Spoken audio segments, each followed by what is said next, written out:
Hello, hello, hello. Anybody hear me? Oh, wonderful. Okay. It was like so dead quiet that I had no idea if I was in some kind of limbo, in a purgatory, an audio purgatory. Good morning, everybody. Does everybody have coffee? I hope so. Or tea. Ah, the coffee horns. They are sounding.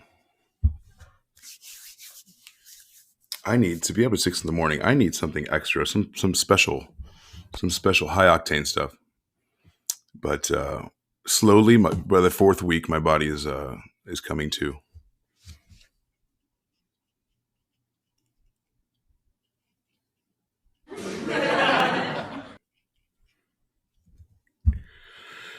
I hope everybody had a great week, and I hope everybody got their partying done on Friday and not last night, because that would make the show unbearable if you guys were hungover.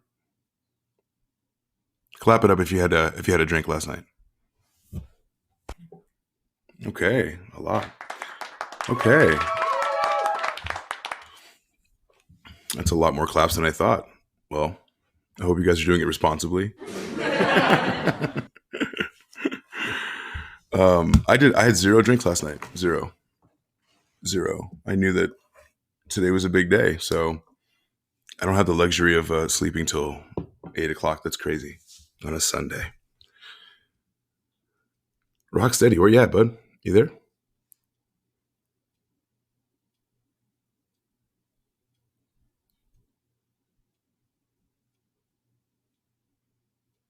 Oh, yeah? I thought I was the one with technical difficulties. Okay. How'd the turntables?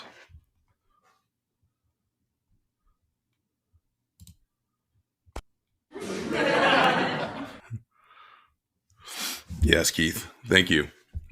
You single-handedly showed me that I was not able to be heard, and you fixed everything with just your face. It was no sound coming out. It's just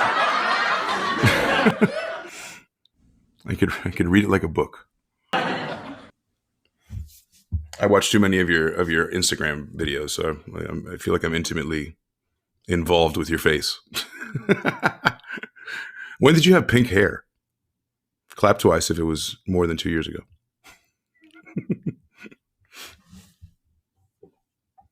Okay, great. It was just last year. Okay, all right, good. Well, I'd imagine that Rocstedi is doing everything he can to get on, and which is crazy. We were just in the green room, and everything seemed fine, except for me. But here we are.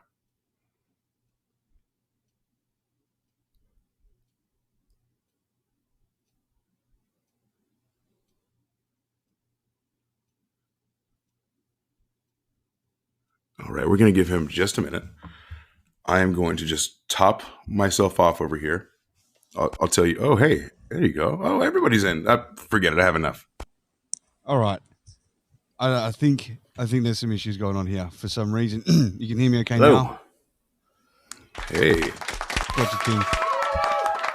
I'm here. What an awesome fuck up for such an impressive show about the owner of this app that we were talking about. And just a fun. If it didn't happen. How you doing? So I think we got each other now. I had to swipe in and out the app. I think it's all caught up. I didn't know who you were talking to before, AC, because I was talking back and I couldn't hear. You weren't responding to me, but regardless of all that, how the hell's your week been, boys? It's been a week. I was speaking to our lovely dais of listeners that we have. Wow. So bright and early in the morning. I had to do some tap dancing. I was in the hospital all week, man. You know, I live in a small town, right? I'm a part of the volunteer brain surgeons, but luckily people in my town are not that bright, so I had a lot of downtime. Yeah, we got a volunteer firehouse, volunteer coffee house, volunteer whorehouse. Wow. Volunteer bathhouse.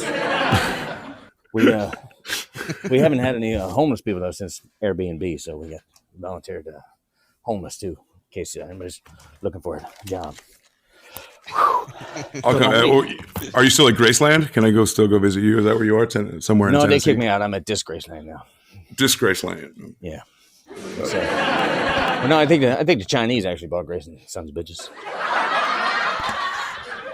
Are you kidding me? Well, I'm down here in Cuba, man. That's what we're talking about. I marked it on my map and everything, just like we said. We know where you're at, bud. Bubba Hotep. I didn't misunderstand the assignment, did I? I learned everything about Cuba this week. Yep. Exactly. We'll talk about Mark. You know they had a Cuban, missile Cuba. crisis down there, right? It's my motherland. You know that. Oh, all right. Well, something in Cuban then. I think don't Elvis know has done how the wrong to study this week. I did the wrong assignment again. Damn it. I was all about going geopolitical this week, but I guess we'll talk about some basketball guy. I don't know. Yep. Well, I think we got your back here because even if you go into a rant about Guantanamo Bay, we'll bring you back. Well, Don't worry. It's still going to be interesting. I watched Scarface like 14 times. That's all you need to do. Okay, that's good. Nah. Let's do the. Let's You can be say the hello mayor to of my Miami friends now. then. Hi, everybody. I feel uncomfortable when All people right, can't see me now. Let's do it. Let's bring you guys on. Okay. All right, Let's let's bring do it. on who wants to go first. I'll go first this time. How about that? All right. Let's What do you do think? it. We're gonna Mine do is so it. underwhelming compared to yours. I have to. I'm here, everybody. We're going to talk about Cuba and Cubans and basketball. Cuba. Good morning. Good evening. King. Whatever time it is, where you are, salutations. Thank you, everybody, for showing up. We're going to have a great show. We're going to be talking about Mark Cuban. We're going to find out facts and things that you didn't know. Maybe you didn't want to know, but you need to know. So let's do this. All right. It's weird going first. I'm not used to it. Reminds me of my prom date. There we go. All right, let's do it. Come on, guys. Come on up and join me, everybody. Let's bring on AC. Clap on it up. next, Thanks for joining. Bring it up. That's right. Here we go. All right. AC. By process you're of up. elimination. Mm-hmm. Get ready.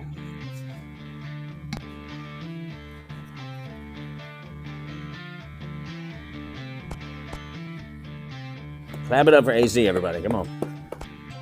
There he is. Here we go. AC.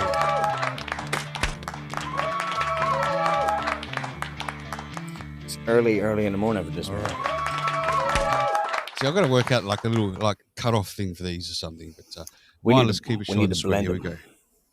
Come on, everybody. Blendon, Give it up that's for right, Rocstedi. He's the There man. we go. There you go. There we go. There he is, There we my go. brother from down under. There we go. All right. And we're cut. All right. Thank you very much. There you Thank you go. for coming. Thank you for the big reveal. We really enjoy doing the reveal thing. That's really because of Elvis. Because Elvis has been so mysterious over so long that when we finally got here on See Fireside, me. we got to show you off, Elvis. Well, for the most I'm part. here. I'm here. And I'm still a 32 waist, ladies. Just saying.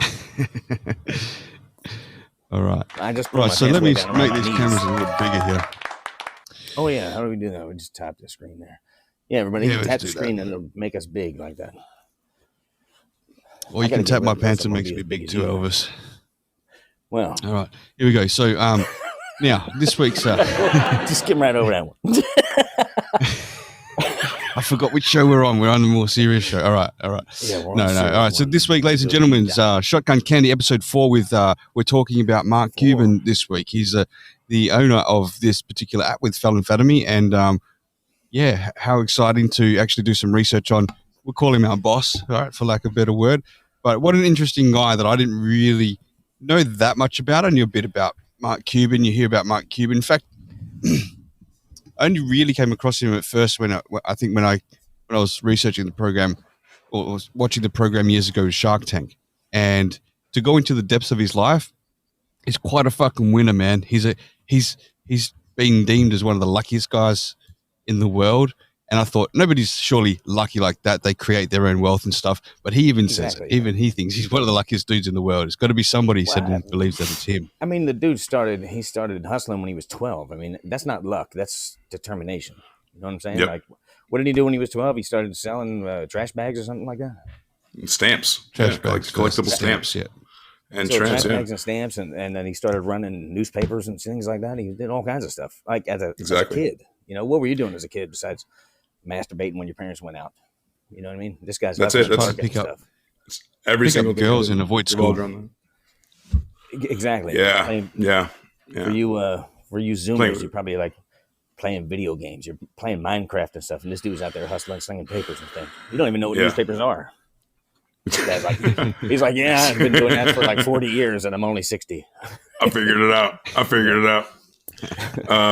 No, I think you're born with that stuff, man. I think people are just wired differently. Well, you're Which is born to weird. be a leader or a follower. Obviously, this guy took the reins and he went Right. and he made his own future at a young age. He started when he was 12. When I was 12, I didn't know what I wanted to do. I thought I wanted to be a race car driver. And then I found out you had to have a driver's license. So I was like, all right, well, Right. then I'll just be an astronaut. Or a Scratch football that. player. But I sucked at every sport. So I was like, maybe I'll just become Scratch a that. world famous podcaster guy. They're like, what's podcasting? I'm like, you'll figure it out. Just wait. You'll see. Yeah. Like in the Back to the Future when he's like, yeah, it's an oldie, but a goodie. Your kids will like it. Your kids are going to love it. Your kids are going to love it. Yeah. You'll get it. So soon. so this week, Mark Cuban. Yeah, we're going to go into about bits of his life, his private life, and then parts about his wealth as well. I mean, he's extremely wealthy. AC, I guess we'll throw it over to you a little bit to Sure. start honing down that path. Is this skull like not inviting? I want this skull to be inviting. What skull? Who This skull here. who did it belong to? Was it? Oh, I thought it was a rock. Yeah, so You'd it's like not to that find out. inviting, no. You'd like to. It's an ancient artifact, people. It's an ancient bedazzled artifact. He needs lights in his eyeballs.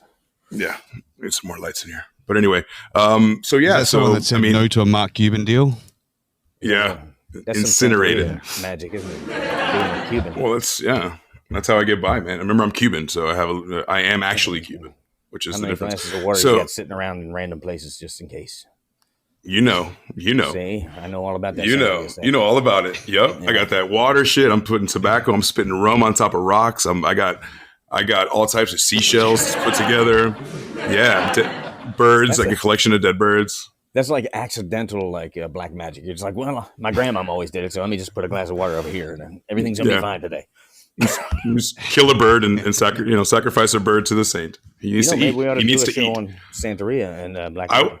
It's funny. I was literally just talking to somebody, and they're like, "Dude, you know a lot. Your family does Santeria. You guys like? Do they know anything about it?" I'm like, maybe further than the serpent and the rainbow, probably not. But I would love to do one. I will shatter your mind. You're not ready for that. Hopefully, he won't. I don't know how to fix that.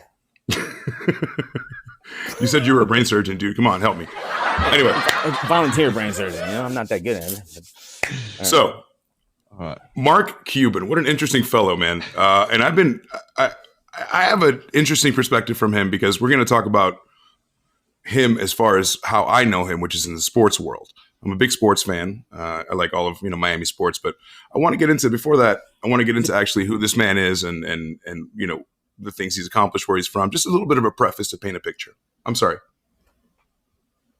Go ahead. No, nobody interrupted. Maybe that's that Santeria. You're hearing your skull talk to you. Huh? Oh, God.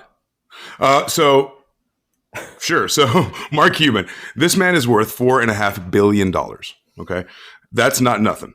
And let me tell you something. He's from Pittsburgh, like my favorite quarterback, Dan Marino. Go Pittsburgh. Thank you for making us awesome people. He owns the Dallas Mavericks. He's well known for broadcast.com. Which was bought by Yahoo. We're going to talk about that. He was on a couple shows, obviously Shark Tank, that people know all the time. I mean, this is a huge blockbuster show that people probably get what really humiliated. thrust him into mainstream was that Shark Yeah. Tank show. Yeah, People's yeah. grandmoms were like, "Have you seen this Mark Cuban guy?" Yeah, he's nice. Yeah, compared to the other sharks.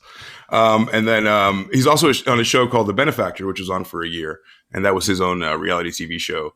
And he's a self-proclaimed news junkie, so he's always watching the news and making sure he's on top of stuff. And that's going to be really evident really soon when we start telling you like how in the right place at the right time this guy really was. He's a cryptocurrency advocate too, which is what I know about him. Yeah. And he's huge on AI. He's also huge on AI. Yeah, he thinks that AI is the future, and honestly, he's been right about most things at the right time, and he's been right at the pivot point. Either that or he's got an angel or something. But I have a couple theories I'm going to I share think with he you. does his own research and he figures it out and just puts, you know, a lot of people lack common sense. I don't think he does. Right. Just going by like the career paths he's chosen, common sense is not something foreign to him. I mean, obviously. Well, I'm not sure if I know you guys know this, but I'm not sure if anybody in the audience knows this. We're pretty new to Fireside. I've had many talks on stereo, so I think people knew this about me. I work for Elon Musk. I work for Tesla, and I'm all about that no nonsense like engineer type approach to a company where it's like we need to buckle down, we need to make these numbers at the end of quarter, and then we'll do it all again. I mean, I'm just used to that, getting an email that's so dry, like blah blah blah blah blah. This needs to happen. Blah blah blah. Elon, done. I don't work directly for him, but you know when he addresses the whole company, this is what I'm used to getting. So I can really get behind how pragmatic he is, and I'm sure he doesn't have enough hours in the day. Are you going to be tech support when my Neuralink goes down? Absolutely. Yeah. Okay, good. I'm going to call you. Well, I've got some research on his day too. His days. What's happening? Yeah. His day is quite in a good position right now, at least anyway, from what I understand, from what the research I got. But besides the fucking truckload of emails that he gets every day, I mean, he gets something like 700 emails a day that he responds to as well. I even found on an old Reddit post, someone asked him if he would be on their podcast, and he just wrote back, no. And he's like, yeah, I got rejected in email by That's all I got time for. Mark Cuban. That's right. And on to the next one, right? So yeah. Sort of responds to all emails and stuff. I mean, dude, I'd put that. That could have been a gem of wisdom in that email. He had to open it up, you know? Are you kidding me? I would frame whatever he said. No, I'm talking about like him in his inbox. I mean, a guy like that, people with great ideas are going to come after him. And they're going to pursue him and try to put that in front of him. And he would be foolish not to open those. Or, I mean, he might not open all of them. He might have a trusted person that knows him, that's really close to him, that does it for him. Because, I mean, imagine the guy's busy. He owns a basketball team and he's got TV shows and he's still doing things, you know. He's always saw him at a couple crypto conferences speaking and things like that. Like he's not just like a guy who's sitting on his yacht. You know, he's working. Right. That's the difference. People want to be lazy billionaires. It's not going to happen. You got to work every day. That guy, his office is 24/7. I bet. You know. You could try me though. Like if I become a billionaire, you could try me. Oh, I'm done. After that, I'm done. I'm done. I would win the money you would put up against me because I wouldn't do shit. Nothing. I've worked for more people and I've done more shit that I don't want to do enough for a couple lifetimes. So I deserve it. Yeah, but Goodbye, Felicia. It's almost like all these people that have become being a billionaire. They're only billionaires because they interact and they interject the way that they do in life. It's not like they think I'll hit $1 billion and stop. The reason they're billionaires is because they're constant winners on the go all the time. They never fucking stop. It's not really about the money. Then it's many other reasons, I'm sure, but the money's a great thing, of course. That much money. There's a clip that I saw. I did a lot of research of watching things, and I have taken notes, but I got to watch Mark Cuban quite a lot, and he said, he's a pretty funny guy, "There's so much you can do with like being a millionaire, but a billionaire, there is so much more you can do than being like a multi-millionaire." You totally. I mean, there's a lot fucking more that you can do. You know. Can I add some sizzle to that steak? Please. So. I'm not sure that people really fathom this. And really neither did I, right? The meaning of $1 billion is 1,000 million dollars. That's a lot of Do you know that? To give you a little context, if you were to earn $100,000 per year, it would take you 10 years to earn $1 million. To reach 1 billion, it would require you to save that for 10,000 years. There you go. I mean, when you're talking about $4.5 billion, I mean, and then some people have 200 billion. You say Elon and like the Carlos Slim, and you're like, that's unfathomable money. Unfathomable. We can't get our heads around that. And how long could you spend $1 million a day without making more before you go flat broke? Try me. I can go Brewster's Millions right now, bro. Well, no, I'm just thinking like if you had $1 billion, you could spend $1 million a day for how long? 10,000. 1,000. Well, you said 1 billion. A billion is 1,000 millions. So for 1,000 days, that's like what That's like 3 whole years. 1,000 days is like Plus. 3.5 or something, like almost 3. You could spend $1 million a day without making another penny and do that before you're flat broke. That's a lot of money. Well, it's a lot of money. And I think in comparison, they tried to actually compile the money up, and don't quote me because I saw this one a long time ago, putting $1 million cash together was stacked on several pallets, like wooden pallets, right? But like $1 billion was like a fucking whole property of land, and like $1 trillion was just like factory after factory after factory, top to toe. Just full of cash. So we don't, it's like there's trillions, just to get off track slightly, trillions of trillions of galaxies in our universe is something we can't fathom. And I think it comes to the same when we think about billions and trillions of dollars. We just can't. There's no way they're sitting there counting that. That's all computerized, right? How do you even know how much money you exactly have if it wasn't digitally kept? Here's the difference between a guy's mentality like Mark Cuban and me and my friends that were playing music together. We figured out how much beer we drank, and it would have filled the warehouse that we were practicing in over a year's time. You said that so you were so nonchalant about that. It's like, let me tell you the difference between me and Mark Cuban. I know it must be very hard to see this, but trust me, there are some $5.5 billion.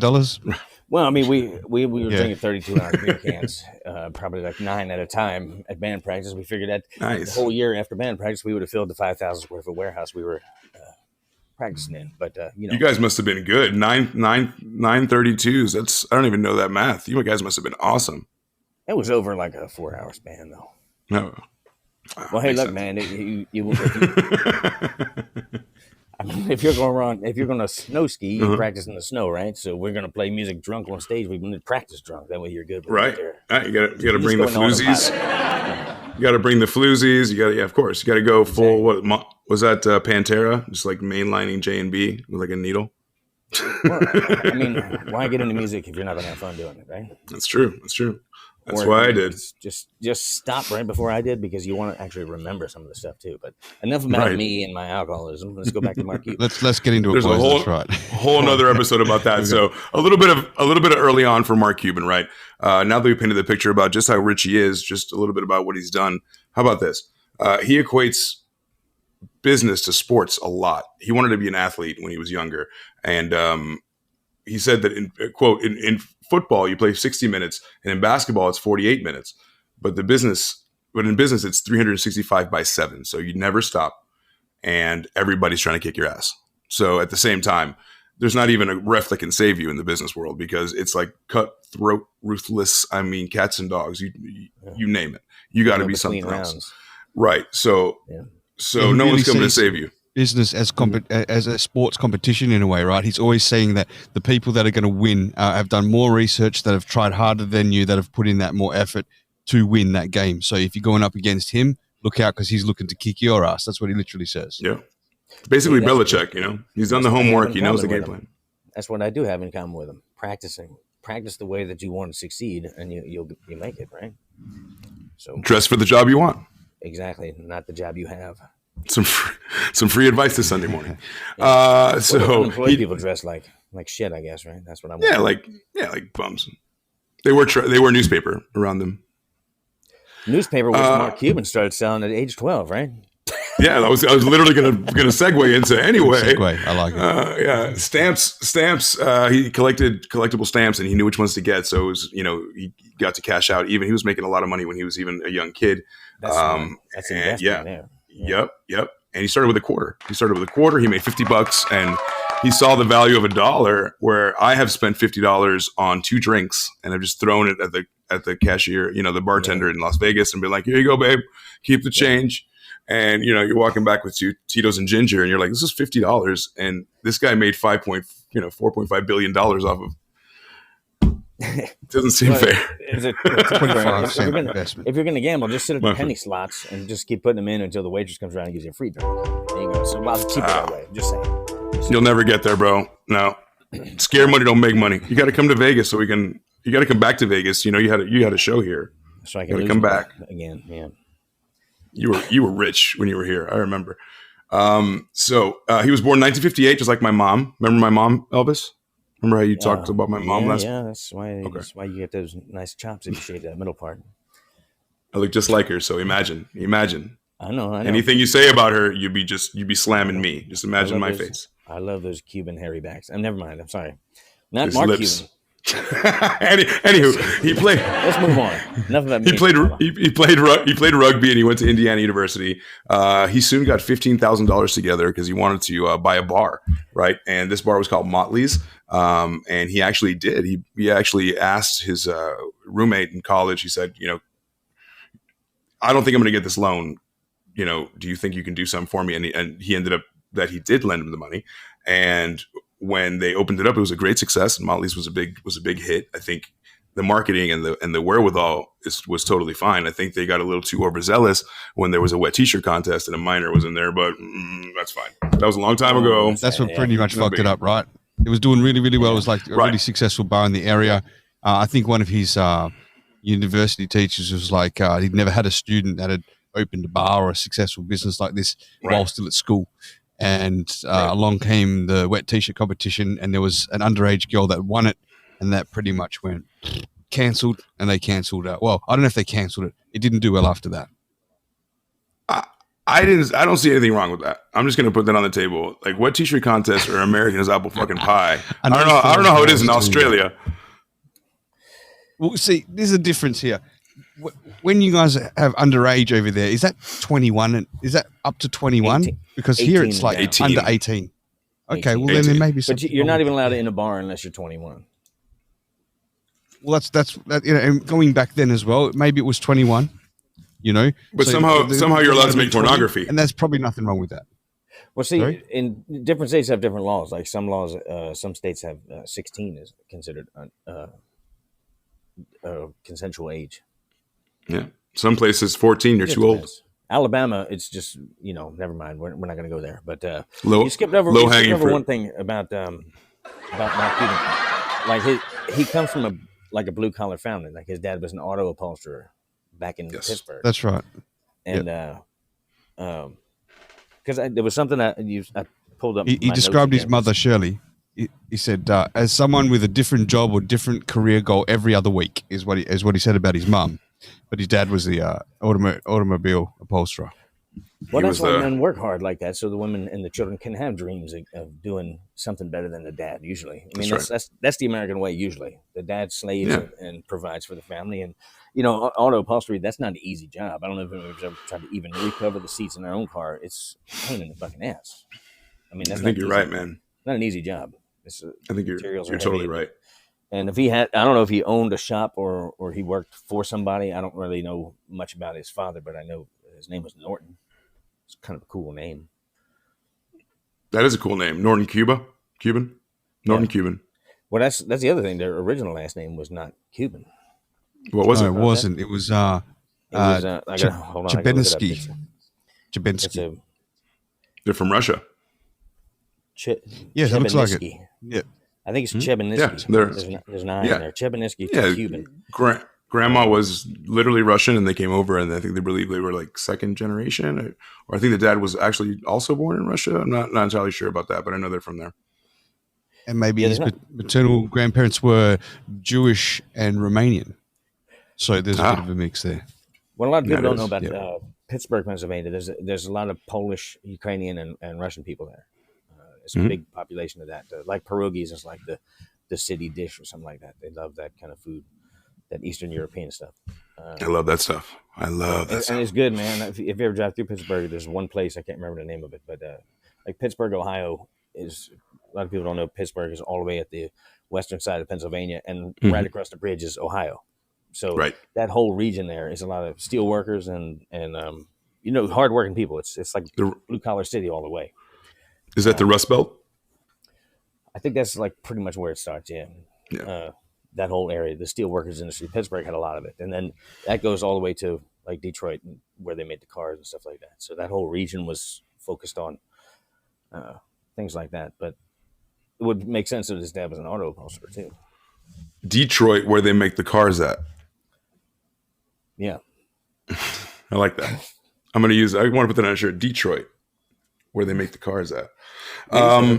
Yeah, the Detroit Electric was actually a car that drove from coast to coast back in the late teens. I mean, completely ironically, I have an electric car, so completely ironically. Yeah. No, thank you. I haven't felt any of this. Musk. I mean, what are you going to do? It's requisite. Like a diesel? Come on. As soon as he's like, you got the job, you have to throw your car in a lake. Done. Kennedy style. Oh, it's a deep cut. All right, so got it. So he was always ahead of the game. Yeah, Mark. He graduated and he landed in Dallas. So within a year, he opened a business called Micro Solutions. And Micro Solutions right away. I mean, he just dove into computer language. He dove into like how to sell it, how to actually make a company out of it. And lo and behold, 7 years. I mean, if you give that guy that amount of time. What year did he go and start that? He started that in the 95. So it was like the cutting edge that was still the very beginning of the computer and tech age and the internet age. Right. Exactly right. So yeah. He was again, in on it early. Yeah, you know Smart it, and guy. you're gonna see this. He always rides the wave at the right time, and that's why he might be the luckiest / smartest person ever. And a lot like Elon, to draw a parallel, Elon was PayPal, and we're going to get into broadcast.com. But so 7 years after opening Micro Solutions, he grew that business to a $7 million business. He sold it, and he just put 7 years, he got $6 million back. And then he went and got AudioNet and AudioNet, and then it became broadcast.com. So is this where he retired though? Once he made that, I thought I found $6 million, and then he retired, and his whole goal was like, I'm going to travel the world and get drunk in as many places as I can, is what he said. And he did say that, and he said he did it fucking well. So I don't think he's that different to us, really, right? I mean, but then he did kind of, yeah. He's a lot different than us. I've been to the next town over and got drunk. He's been around the world a bit. So we all have those. So he was obviously a young man, because that's a young man's mindset, to be like, I want to make so much money so I can party. Sure. But now he's a lot more mature, and he makes a lot of money. And puts it into other things that are going to make him even more. But right. But I mean, you got to play. You got to sow your royal oats, like they say in Coming to America. You got to do it. If not, it's going to make your marriage, I think, kind of rough, because you kind of feel like you didn't do enough when you had the chance. I get. So what did he accomplish in that 7 years with that broadcast.com thing? So in 7 years he grew the Micro Solutions business, the computer business. He grew it and then sold it for $7 million. Okay. $6 million in 7 years. So with that, he did just like Rock said, he retired for a little bit, but then he wasn't done. He came back and he got into AudioNet. AudioNet is basically what we know now, streaming. I mean, this guy had the idea back in the day, like in 1996, 97, 98, that the internet can actually, like, wherever you are, you can watch your shows, you can watch Indiana basketball, which he loved. And that was the impetus to do that, was that he wanted, like any sports fan, I can't get Miami games in Las Vegas. I got to go to a casino to watch the shit. So I feel it, and it's 2022. So imagine, having like the want to see a mobile game and you can't. So this is all stemming from his passion of sports, right? He was just like seeing a future, seeing an opportunity, passion for sports, getting sports from other states back to where he is through the internet. Yeah. And this is where his friend said, he said, what are you going to do with this? He said, I'm going to join the BBC with this. Is it the Billionaires Boys Club? And his friend thought he was nuts for that. But this is kind of the big launch that launched him into the billionaire market. Yeah. Nowadays, we would not use that term because it's not what people think it is anymore. Yeah, and it's not like a cool thing to say. Don't Google that. BBC? Right. What do you use? It's not our word for over there? Well, it's not the British broadcasting company, that's for sure. BBC. Do some digging while I tell you about. Oh well, it sounds rude, so it's the perfect show to say it. But obviously you're hesitant, so let's not. Yeah. I mean, we've said worse. Big black. I'm from Australia, so I have no fucking idea what you're talking about. But I'm going to take your word for it here, AC. I think you got BBC's my back potentially. A BBC's a big black cock. That's it. I put it on the table. It's a big black cock. That's what it. I thought you said it was bad, bro. Yeah. Well, I mean, it's like 6:30 in the morning. It is for me. Anyway. I Maybe that's So- what he meant when he Never wanted mind. to join the club. Then he realized that he could actually make a hell of a lot of money instead. Who knows? If I make the money, I can get the BBC if I want, just installed. I can just get it done. Some would say he made the better choice, and some That's would right. say he made a mistake. Either I way, can have any robotic penis I want. So Hi, Mark. Morning, sir. Welcome. You have a beautiful app here. Yeah. For the record, Mark, I can see the boys are a little hesitant to have a joke with you here, but I think I opened the gates for them. I think they're loosening up. So the dick jokes are coming out. Welcome. Loosening up just like you would after the BBC. Just like you have to accept the BBC. Very good, Elvis. He attributes a lot of luck to his life. Thank you. I just regurgitated the joke. Or he sold, or Call it gag. or I think a theory. Yeah, you ready for this gag? Yeah, let's do it. Yeah, sure. So I think I had a theory here.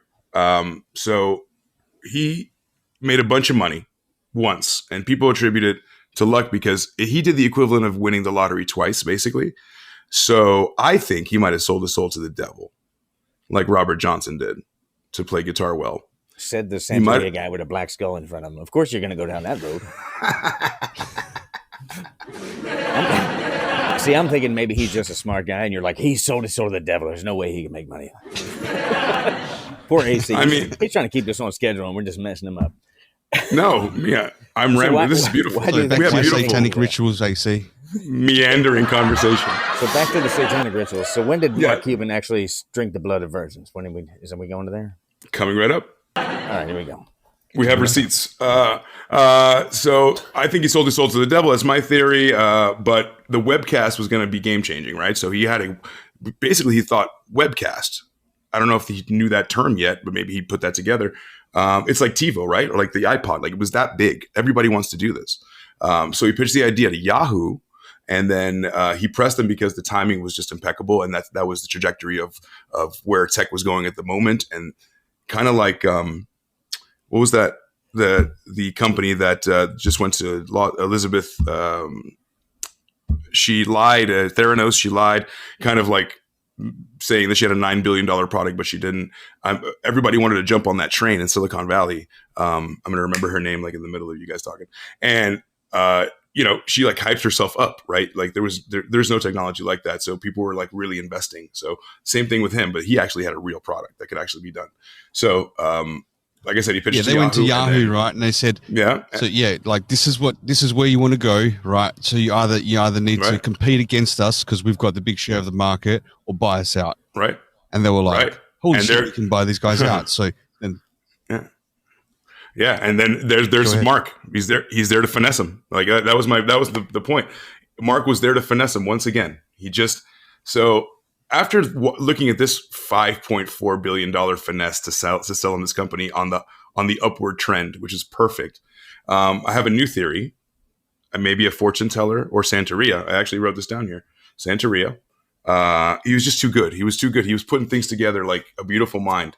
I mean, he was an absolute beast. He put up 2 IPOs that went nuclear, and he was there at the perfect time. So, like I said, either he's the luckiest guy, or man, he's got an angel on his shoulder. this is when the devil. .com bubble was building, right? So that was like the whole .com phase was happening, and this was the transition over to Yahoo, and they bought him out, and then he hedged that.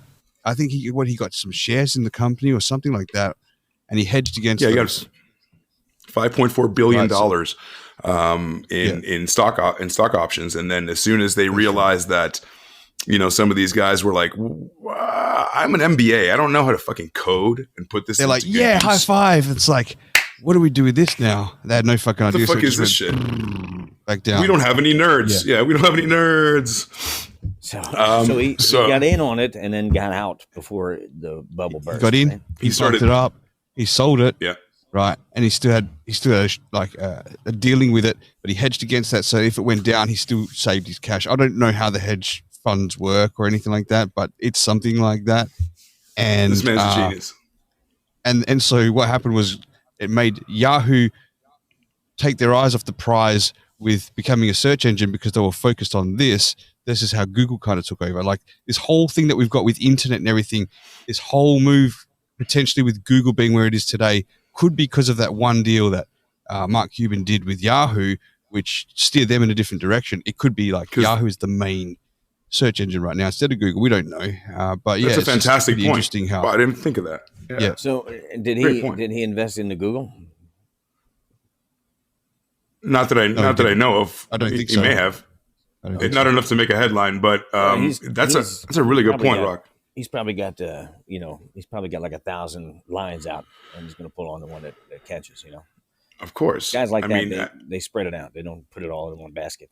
That's at that really point good way to go broke. Yeah, $5.4 billion. You have to do a lot to go broke. So great segue. So before Yahoo could put the clamps on him and say, "Wait a minute, not so fast, young man. We don't know how to use this. Give me some money back." He bought a $41 million mansion. He bought a $41 million plane and a humongous mansion. Yeah, just a ridiculous mansion. I don't even know the number to that. But he started putting it into things that weren't liquid, so they wouldn't be able to, pull a fast one on him or whatever. So another smart move, finesse. I have 2 planes, by the way. Just saying. That plane that he bought was it's in the Guinness Book of Records at the time for the biggest purchase of something online as well, I believe. Really? So that was $41 million at the time. Oh my God. He used Google to search for buying planes online. Just breaking records nonstop, Mark. Just like man. Cut to now, people are buying $350 million NFTs, like pictures of a monkey. It leaves it all behind. NFTs are for land leases and car titles and stuff like that. I have a couple pictures of things. It's kids play. What are you going to do with that? I have a few. Excuse me. Guess what? I'll just take a screenshot of it. Now I own it too. Come on. I have a few. It's ridiculous. No, I mean, I think that bubble's going to burst too real soon. Just saying. I'll be right on the edge waiting to jump off of it. But I swear to God, Bitcoin passed me by. 2011, I had $100 in 2011. I know I did. I could have gotten that. I could have gotten Bitcoin. And you know what that translates to now? $50 million. Yeah. I would be doing this a very different podcast with you right now if I had $50 million. A very different one. I wouldn't even know who you were. Who I am. You'd be on the golf course with Elon and Mark. Yeah. 50 million, that's child's play. 1,000 millions, and now we're talking. Well, I said you'd be on the golf course, but you'd be carrying their clubs. Right, thank you. You'd still be on the course with them, so come on. Yeah. Like, how do you want your burger cooked, Mr. Elon? Yeah, I'd be getting kicked out from that front. Like, Mr. Bezos, I got your cross sandwich. So now we go from this whole Yahoo thing. He sold. What exactly did he sell to them? That whole streaming idea and the. That's right. What did you call it? You called it broadcast.com. He sold that to Yahoo. Broadcast. Yeah, it started off being audio net, then he turned it into. That's right. So it doesn't do great. Lots of lawsuits, and the dudes who never coded shit are trying to play like with this $5.7 billion purchase, and Mark just fleeced them. I mean, in a good way, like a shrewd business way, not like like I stole your money, haha. But like he was at the right place at the right time where the demand was the highest, and he, same way you could get out before it fucking burst. I mean, it's so perfect. I mean, that's why he's a smart businessman. He did the right thing all the way along. When you say fleeced him, it sounds like he was a shyster selling a car that was going to die before it got to the end of the driveway. I think I immediately corrected myself. He was ahead of them. He was smarter than them. I mean, that's like if you accidentally shoot yourself, blaming the gun salesman. Come on. Oh, he swindled them. Is that the right word? No. Oh. He outsmarted worse, them. I think. We'll go with that. That's swindle. He fleeced them. He was a better businessman than them. Yeah. He was better businessman. Pulled the wool over their eyes and stole. Yeah, exactly. He outsmarted the He big knocked guy. him in the back of the head and took their cash. Exactly. Yeah. He met him with a bunch of with a billy club. Yeah. So he paid the market to do a whack on the Google paper. So Mark is trying to get right. So like I said, Mark is trying to get his new Scrooge McDuck money into like things like a house as big as the Tesla factory in Fremont. I mean, $41 million plane. Like I said, I mean, before like they called him and like, yo, can we talk to you for a minute? He's like, nope. I'm gonna buy some shit, homie. So basically, like my new team. In the immortal words of Henry Hill, "Fuck you, pay me." Yeah. Well, he got paid. We've got a message here from from Keith Burr. I'm going to play that Oh, right Keith now. Burr. What's going on, Keith? He hoodwinked him, see? Yeah, see? He's a dirty scoundrel. Some blind tiger jerking studs on the side. See? Right. So now, okay, where are we carry at on. in his life as far as age? Like, how old is he at this point? AC. What year 50. was this? 58 minus 1998. So he was He was 50. 40. 40. He was 40. He was 40. So by 40, he's done more than 1,000% of the people in the world. Like, before he was 40, he absolutely smashed it to the ground. He started selling trash bags at age 12, and by 40, he's but no one told him to do that, and that's the impressive part. yeah. Like, his dad might have had a great work ethic, but ultimately he was a car upholsterer. The drive that you have to have within you, the kind of risks you need to take, the absolute madman you have to be to lay down $6 million after working 7 years to watch that double. And then, I mean, what's the number when it like jizz tuples? I mean, it was like 5. He turned 6 million into like, he turned it into like, $5.7 billion. Like, it doesn't even make sense. It doesn't even make sense. Like, Life's not a spectator sport, man. You got to get out there and not. get on the court Yeah. and play. Sometimes you got to smell the roses. If you sit and watch the game, you forgot that you're in it. You know, Life will pass you by. That's for sure. Exactly. So this dude was out there hustling. He was out there getting it done. He was working the whole time. I know he had his little party thing, but I bet he made money when he was out there drinking. Guaranteed. He was out there drinking, and he was like, "Well, excuse me, honeys, I'll be right back. I'm gonna go up to the poop deck and have a drink." And I'm positive he was thinking about some shit to make money with. Of course. That's just all what it is. a lot of business meetings get. You know, they wine and dine people, and they make deals, and you meet other Exactly. people and have the same ideas, and you just like how we met. We all had an idea to come on here and talk. Well, and, we met through do like this. serendipity, Yeah, of course, whatever that means. divine serendipity. That was on the poster of the wall of the AA meetings I went to when I was an Yeah. alcoholic. I saw it on a quit. shirt. I Started have no drinking idea. again. I quit being an alcoholic and started drinking again. It's the only way to get over it. Hair the dog the All right, next what's day, this just going on? after what else? after a What little. else happened after that one? So, do you guys have something that you wanna go into? Because I'm going to talk about the sports section. That's going to take me a little while. So, you guys, I'm just trying to follow the timeline. He's 40 years old, and this is the mid 90s. He's and he's just 98. He's made a big windfall from this .com thing. What's his Huge. next venture that he goes to in after that? Sure. So his next, thank you for laying that up for me. Layup is a basketball term, and I will tell you this: he bought a basketball team. He bought the Dallas Mavericks. Most people have a dream of winning. Well, he does have a dream of winning a championship, but he had the dream of owning and being an owner to be able to provide a really great product to other athletes, which he really took pride in. So check this out: in January 2000, he bought the Dallas Mavericks. This is a bad team. This is a really, really bad team. I mean, they were winning 15 games a season. Was a bad team.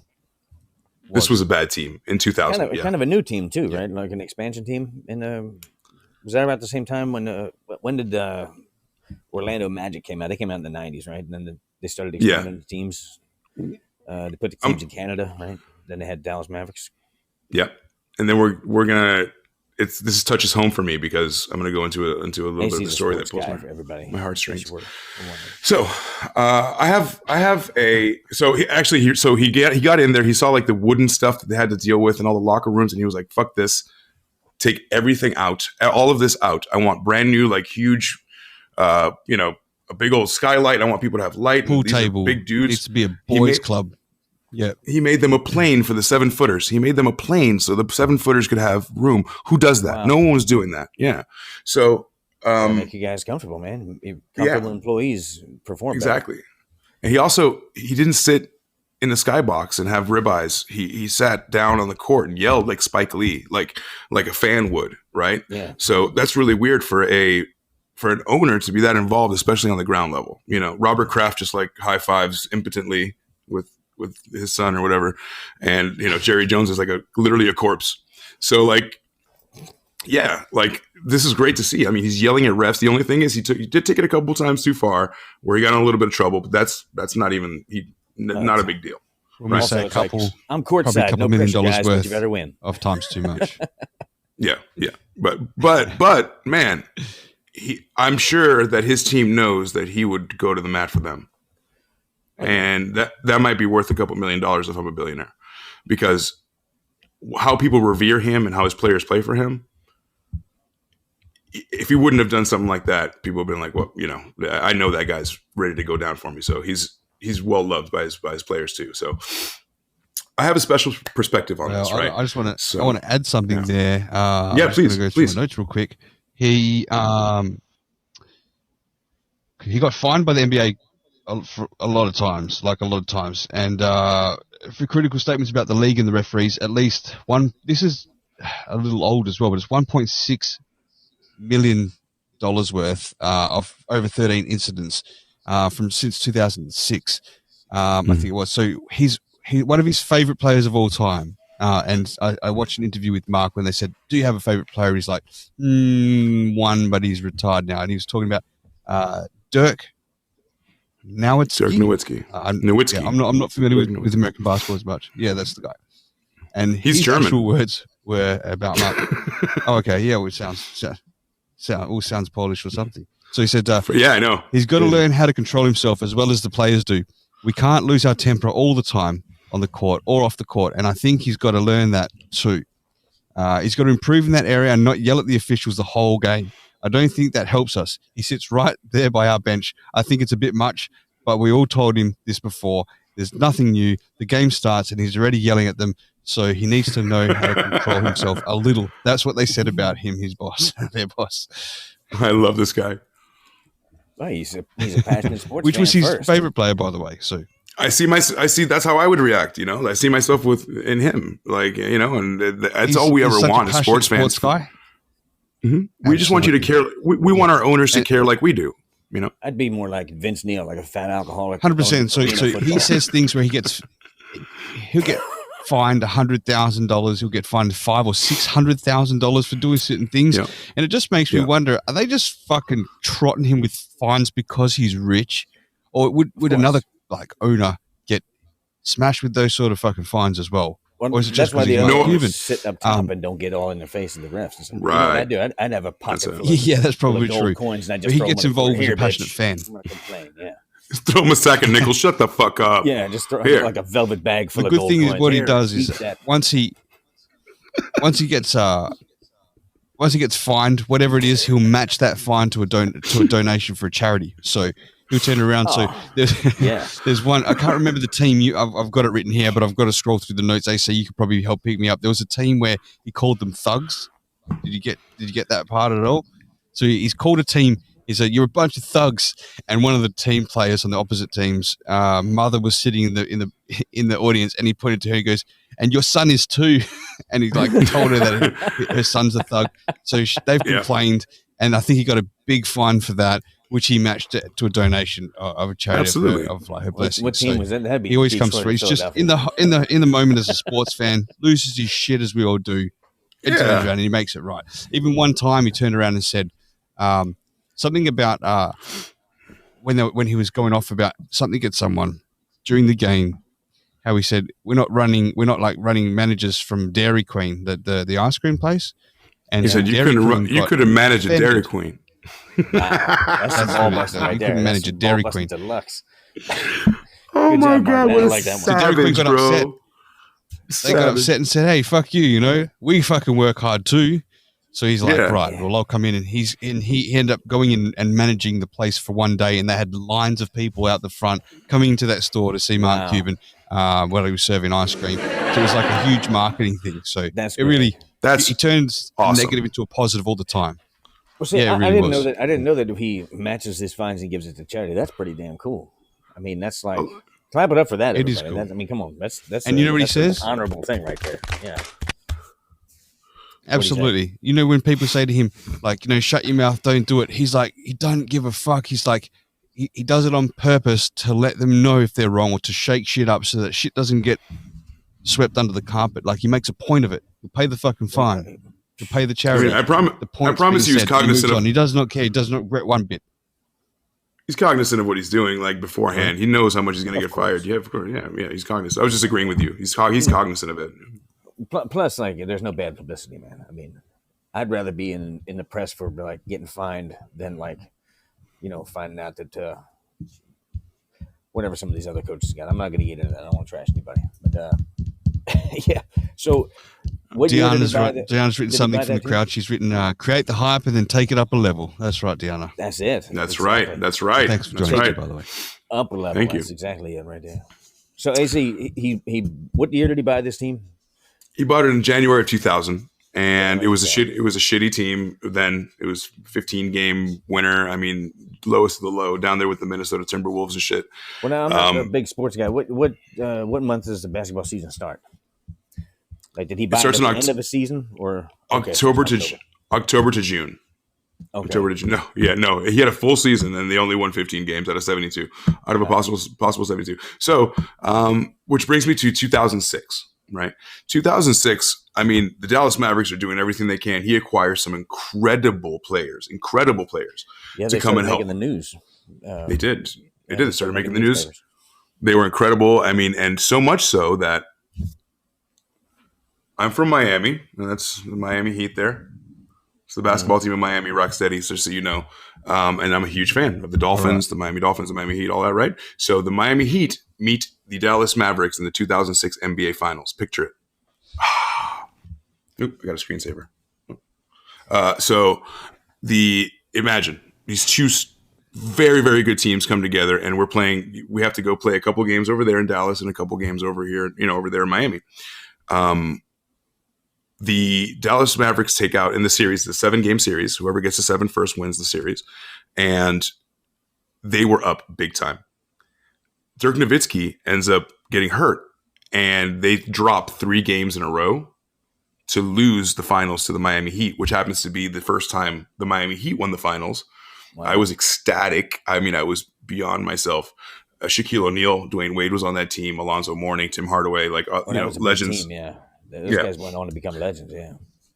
And more so because, Zoe never won one, and Shaquille needed to prove that even though he came to the Heat, that he was Shaq Diesel. I remember when he drove the rig up to, the place, and he was like, I guarantee that we're going to win it, and we did.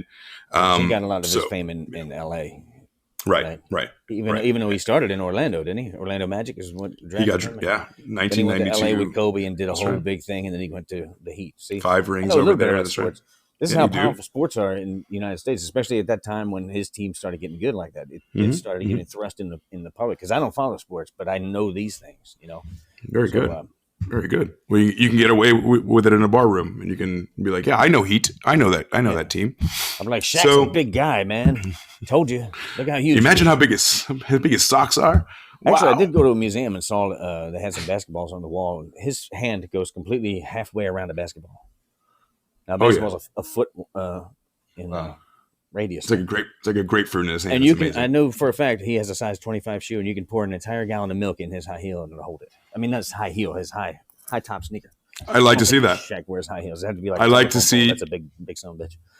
Shaq's high heel full of milk. That's a new thing. That's a new thing to think about. Would you drink an open toe if it was like an open toe? Never mind. Fuck, dude. After a game, I would do that. Imagine a size 25 shoe. That some bitch is like that big.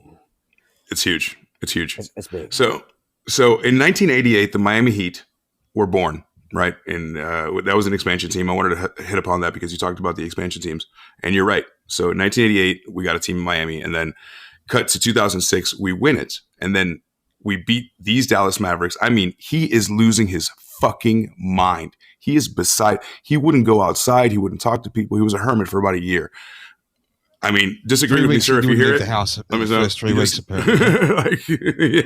Like he was he was like despondent. He was bad. And I would be too, right? Did he not leave the house because it was like 50,000 square feet and he couldn't find the door, or he was just upset? His Segways were all out of batteries. I'm just kidding. All right. So, what year did the Dallas Mavericks start? How long was that a team before he purchased them? Oh, there were a team even in the early 80s. They've been a team for a while. Yeah. Okay. But so the new upstart team, the Heat, obviously later on they win it first than they do. So anyway, let's cut to 2011. Right. 2011, the Miami Heat get LeBron James. right? And we are over the moon. We have LeBron James. We have Dwayne Wade. We have Chris Bosh. We have one of the power teams, if ever. People are comparing us to the Lakers. And here come the Dallas Mavericks. Dirk Nowitzki, Terry Porter. God, every time you hit a shot, so many 3-pointers. And we lost to them in 2011. So we got our comeuppance, just to make it short.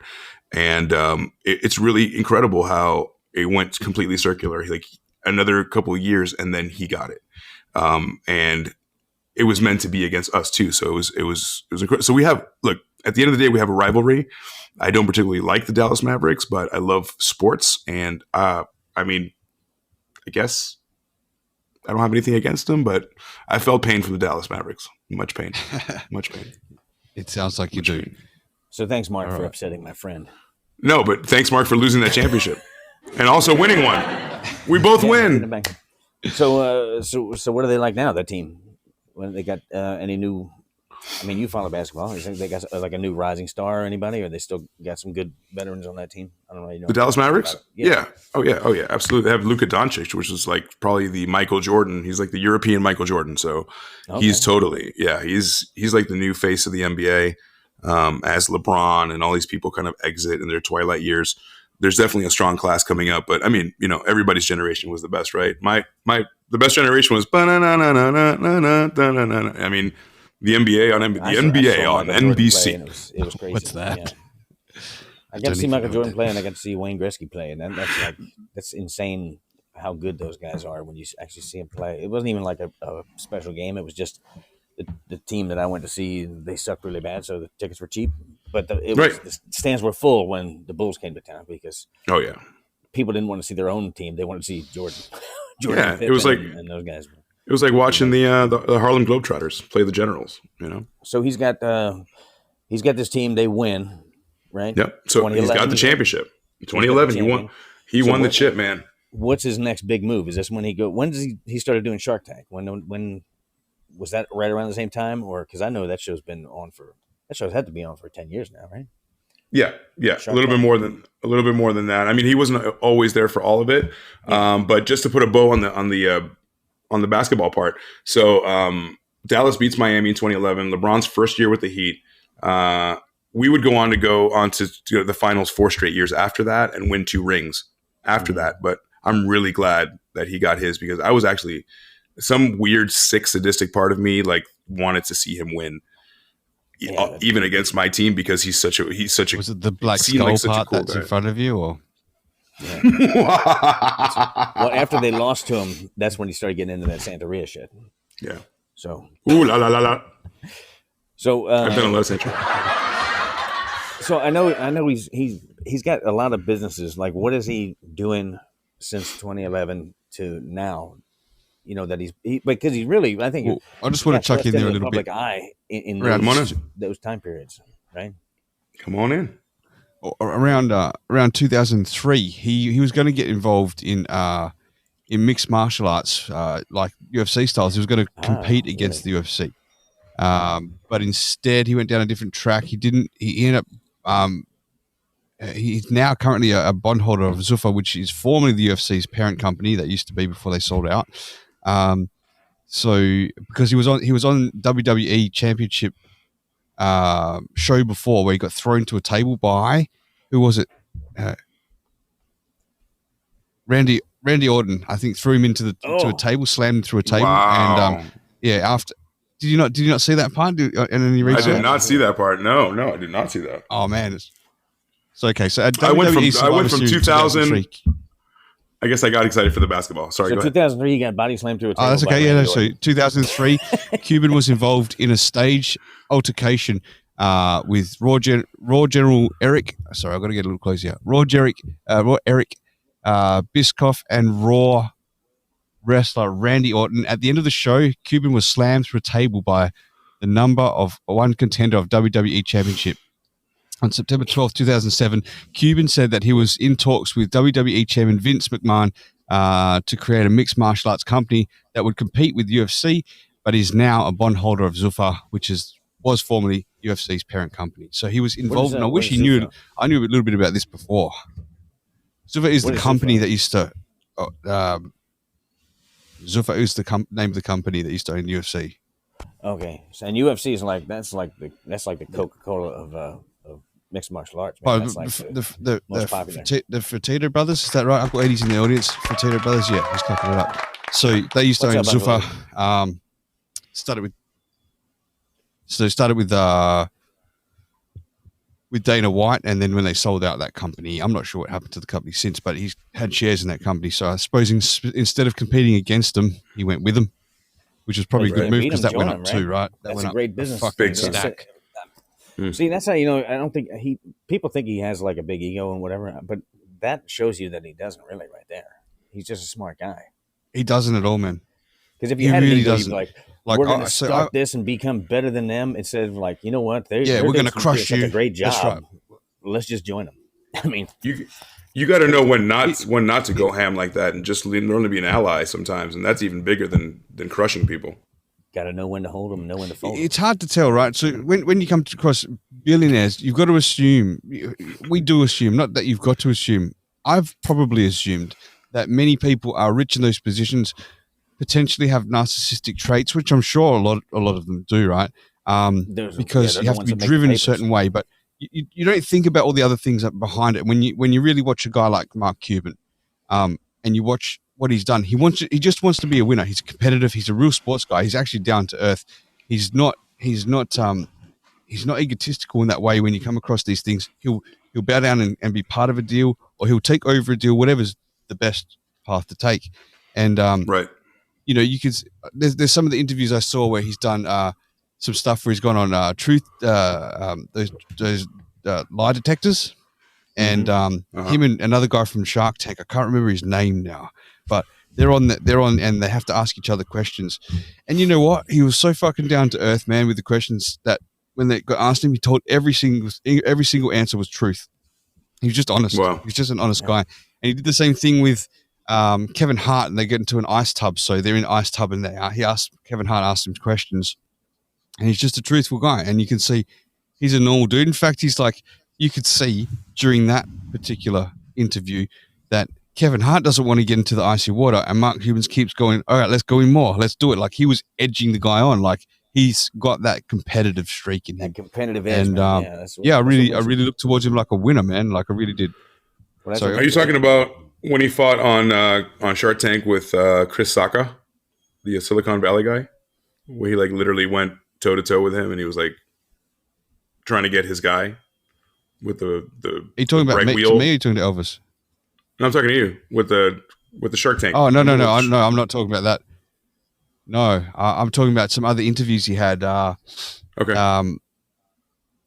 Yeah. No, one was like a fun thing where him and his buddy, who's another billionaire guy, got hooked up to a lie detector, and they asked each other questions, just random questions. You know, like, have you read my book? No. Why? You know, stuff like that. And he just says it all. And why?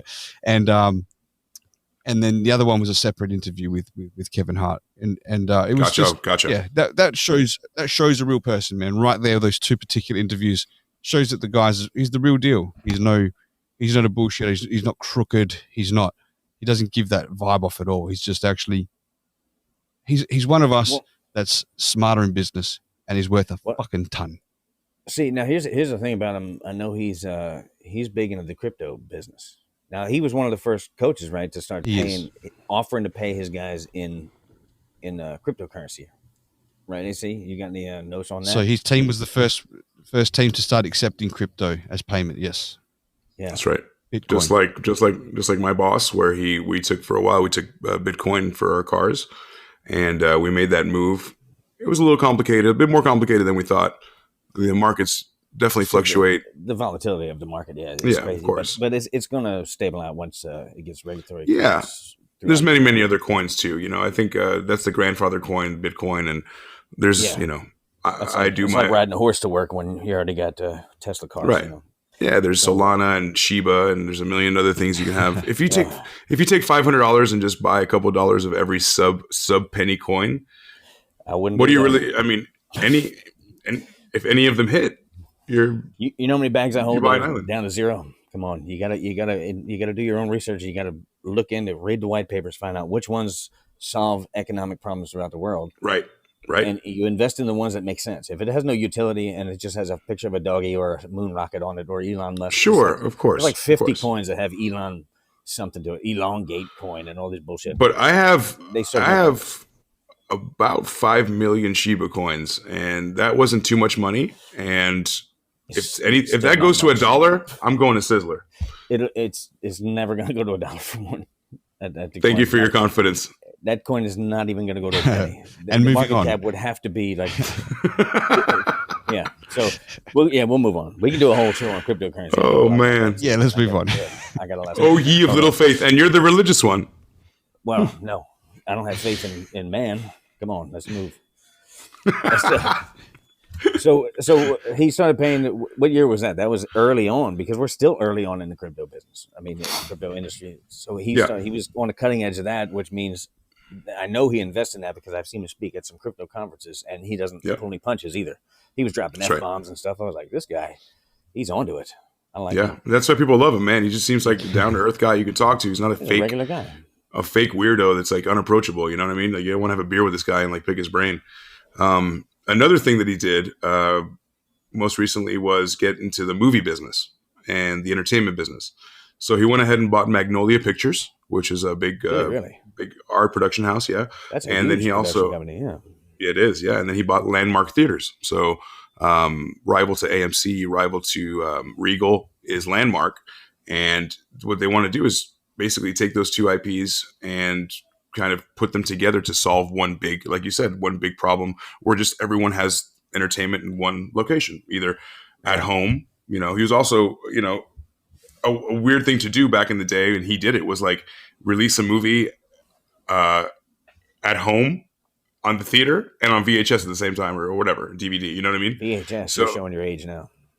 Did I say VHS? I meant Betamax. Yeah, I meant Blu-ray. Laserdisc. Yeah, Laserdisc. That's right. So I didn't know that so that's interesting for me, man. Sorry. The whole getting to the movies part, I didn't really know or come across that much. So just the fact that he's been into the broadcasting before, and been into the movie and entertainment industry like this before, and that he's got Fireside here too. Doesn't it make sense now? I mean, So it makes so much thing more about sense. that, And so like he you said, I didn't know has that. a great understanding of this market. Well, he in a sense, with releasing it to streaming, DVD or whatever, and then in the theaters at the same time, he's becoming his own competition in a way, because some people are like, they have to go to the movies to see it first, and some people are like, oh, I'm just going to wait till it comes out, and it's like, but he just became his own competition all at one shot. He's hedging all his bets. Like, he wanted it all. We're just gonna, and that was a big no. People in the movie and the movie, like, they were like, what are you gonna do? You're gonna release what? You're gonna release at the same time as the DVD and the movie, and also play it in HBO? Are you nuts? But see, that's what people want. That's the beauty of having a piece of each one. You win no matter what, because some people, I know people that just will never go to the movie theater. They'll just sit at home and wait till it comes out on streaming, or what used to be Netflix, or when they used to mail you the DVDs. But like, I don't like going to the movie theater. Wow. I don't like being around that many people. Mail me a DVD. Hey, you remember that? Jesus Christ. That was a crazy thing. But so, Good Lord. Well, it just shows that he's got experience already in these industries. he's got foresight, man. He can see. He's a problem solver, dude. People want things, and he already knows that's coming down the pipe. Just like AI, he knows that's coming down the pipe, and you lay the groundwork. So he's already reading coding books and books about AI and how it works. So when he implements them in his companies, he already knows how to like ask the right questions. The guy is ahead of the fucking game. It's the only way to be that successful. Yeah. No, it's a cool thing. And that's another thing he likes to do is he loves to read 30 to 45 minutes a day at least. He likes to get that in there. And I find that a lot of these guys that are really wealthy do loads of reading. I mean, they do a lot of reading. They'll try and read so many books per year. I have trouble with that. I'm more of a internet reader or documentary watcher, I don't take but that not so long much a poops, reader like man. these guys, but they really do. I'm more of a tell me the gist of whatever what you read. I'm more like, I can just I ask my borrow your neighbor who exam reads. paper so I can cheat off it? Well, the one thing you guys were saying, now I lost it. He with the Yahoo thing and everything, he invests in, and also not going into the UFC thing. Like, I don't think he's into trying to monopolize things, because without that competition, there's no success. You know what I mean? Like, investing in maybe not things that he monopolize, but did. compete. He was gonna be a competitor against Exactly. UFC. That's right. Yeah. I don't think he So wants to saw go that. into things that don't have a competition level, because that's kind of boring, and plus there can be no winner. If you just like a monopoly and you just go You into might the be right one on thing that. and you own all of it. I think he's got a competitive competition is good. It drives people. competition. Is Because if good. this guy compete with him, you got to get up to their level, and then it's good for It's everybody. definitely something to strive for. Not to be Exactly, the only yeah. one in the market. If you're the market leader, you've always got to watch out for number 2, so that pushes you to stay number 1. If you're number 2, you're constantly clawing to become number 1. I know Yeah. that feeling. I And know when what you that's get there- like, and I think if you just had monopoly of everything, it Well, yeah, it becomes maybe a greed thing over a competitive thing. that's an ego. That's an ego thing right there. Like, That's if you an ego owned thing, every yeah. basketball team, you wouldn't care which team won, right? Yeah, that's right. And you're like, Yeah. competing against yourself is no fun. That's like, well, that's never mind. I was going to say Is it something. even worth winning if you don't beat anyone? No, not really. You know? Everybody gets a trophy. Yeah. Is a good way to breed a generation of losers. Don't beat yourself up over that either. Just You're learn how to deal with it. keep trying, Elvis. That's what's important. Is that you keep trying and wear your helmet. So, coming from this hardcore blue collar environment of like Pittsburgh's a rough town. Everybody there's got calloused hands. It's not like a bunch of sissies walking around. He went from there hustling, 12 years old, to owning a major basketball team in like 30 years, right? Yeah. 30 something years. Mm-hmm. And then he gained celebrity status because he was just very much in the papers with the whole basketball thing, getting fined and all that stuff. And then he goes under this TV shows. What was the other TV show you said he had for one season? The Benefactor. Benefactor.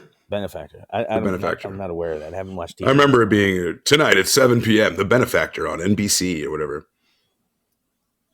That's all I remember. I'm sorry, Mark. I'm sure it was a beautiful show. I just didn't catch it. It wasn't down under, so shame on you. Spread it across Damn the it. world. Let's do it. Damn it. I'm your man here. So I'm in Cuba, all right. but I'm not a Cuban. They can't do it in Australia. They have to play it backwards.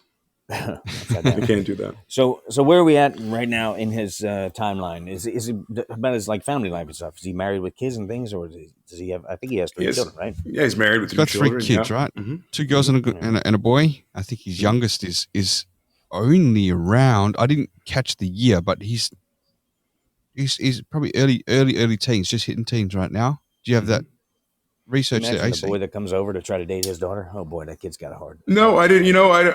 I thought married with 3 kids was enough to get into his personal life. There's not So, much yeah. out there, which is good. Yeah, Well, here's a day in Mark Cuban's personal life. This is what I'm right? waiting So for, Rock. This is what I'm waiting Okay, for. let's do this then. Oh, okay. So there's this is what it's a little old. It's a couple of years or so old, but he's actually got on to a short, quick cap. It's over 5.5 minutes, telling you about what a normal day is for Mark Cuban. So every day he does this. He gets up around 6:30 a.m. and he checks his emails in bed with one of his phones. He stays with one of his phones at the start. He'll start punching out as many problematic or negative emails first to get them out of the way for the day. So the rest of the day is positive. Gets up and drinks his decaf coffee. He's got a particular brand of biscuits that he's invested in with this company. He can eat a whole 8-pack, which is like really low calories for the day. So he's kind of staying in health mode. And he switches on his news to listen to all his different news outlets about how it can affect his money and his business for that day. Okay. Knocks up some sweatpants. He'll put on a blue shirt if it's an important day, which most of them are important day. But if it's not such an important day, he'll wear a green Mavs shirt or something like that instead. Then he'll around 8 a.m. he likes to take his daughter to school. Oh no, he drives his daughter to school, but she loves hip hop, right? So he'll be like one of those dads that kind of tries to embarrass her, and he'll crank the tunes hardcore, like with the hip hop music going, right? And apparently there's a hip hop song that came out about Mark Cuban, so he'll purposely play that song when he's got her in the car just to embarrass her. And actually, I've got the song here. I found it. So here it goes. It's just a real quick 30 seconds or so. Love fact, yeah, shit, love fact, is a doctor. Mark Cuban, always win, never lose. Mark Cuban, I'm a shark, who are you? Mark Cuban, always win, never lose. Mark Cuban, Mark Cuban, Mark Cuban, always win, never lose. Mark Cuban, I'm a shark, who are you? Mark Cuban, always win, never lose. Mark Cuban, Mark Cuban. And it goes on, but I'll play it as an outro. I wouldn't even have known that was about him unless you told me. That is fucking catchy, man. Yeah, he says he'll you can just imagine him putting his shades on, dropping the window, tuning it, and his daughter's going, no, and he's like, yeah, I'm Mark Cuban, bitch. Yeah, that's you know right, that song? That's right, to you and you and you. Yeah. I'm Jolene in that song. Actually, the name of the artist is quite funny. I've got to find that for you. Hang on. Oh, man. Oh shit. Let me find that real quick. It's not by Mark Cuban, is it? Mark Cuban, Mark Cuban. It's by Little, and help me pronounce the last name is Phag. Little. P-H-A-G. Little Fag. P-Hag. Phag. Little Phag. What is happening? That's who made this song. Little Fag is the name, and the song's called Mark Cuban. So that was all right. Thank you. Yeah, Thank you for that. I can never get those 30 seconds back. Thanks, I little have fag. wasted them. Mark Cuban, Mark Cuban. It's like just, man, he wrote that down. He was like, what rhymes with Mark Cuban? Mark Cuban. I mean, good Lord. Hey, how many We songs put a lot of time you, in- AC? I mean, Rocksteady's All right, got one. so- You don't have one. None. All right. So I'll get back to his day. Sorry. So he's basically he's cranking some fucking tunes out the window about himself there, which is great. Then if it's a Monday, Wednesday, or Friday, he plays pickup at the gym, and pickup is what you guys mentioned before, right? That's like a basketball thing, I'm assuming. I don't That's know when we what get that is. dates. That's when we go troll around for girls and be like, so who's coming home with Pick up the daddy? women. You pick up the girls, so the women. Right. I get it.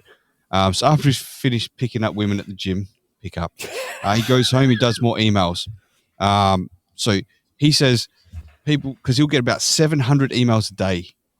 That's crazy. And this is a little old, this information too, so it could well be more now. And I'm thinking to myself, I can't fucking respond to 700 texts a day, let alone I get about emails. 700 emails, but they're all for boner pills. Yeah. I respond to those. Am I not supposed to respond to those? And they still won't send them out to you. Thank you for your concern. Dear sir or He said madam. he'd much rather be punching out 700 emails in response than to sit in boring fucking meetings all day, business meetings. He hates it. He fucking hates it with a passion by the looks of it. So yeah, he'll be doing that.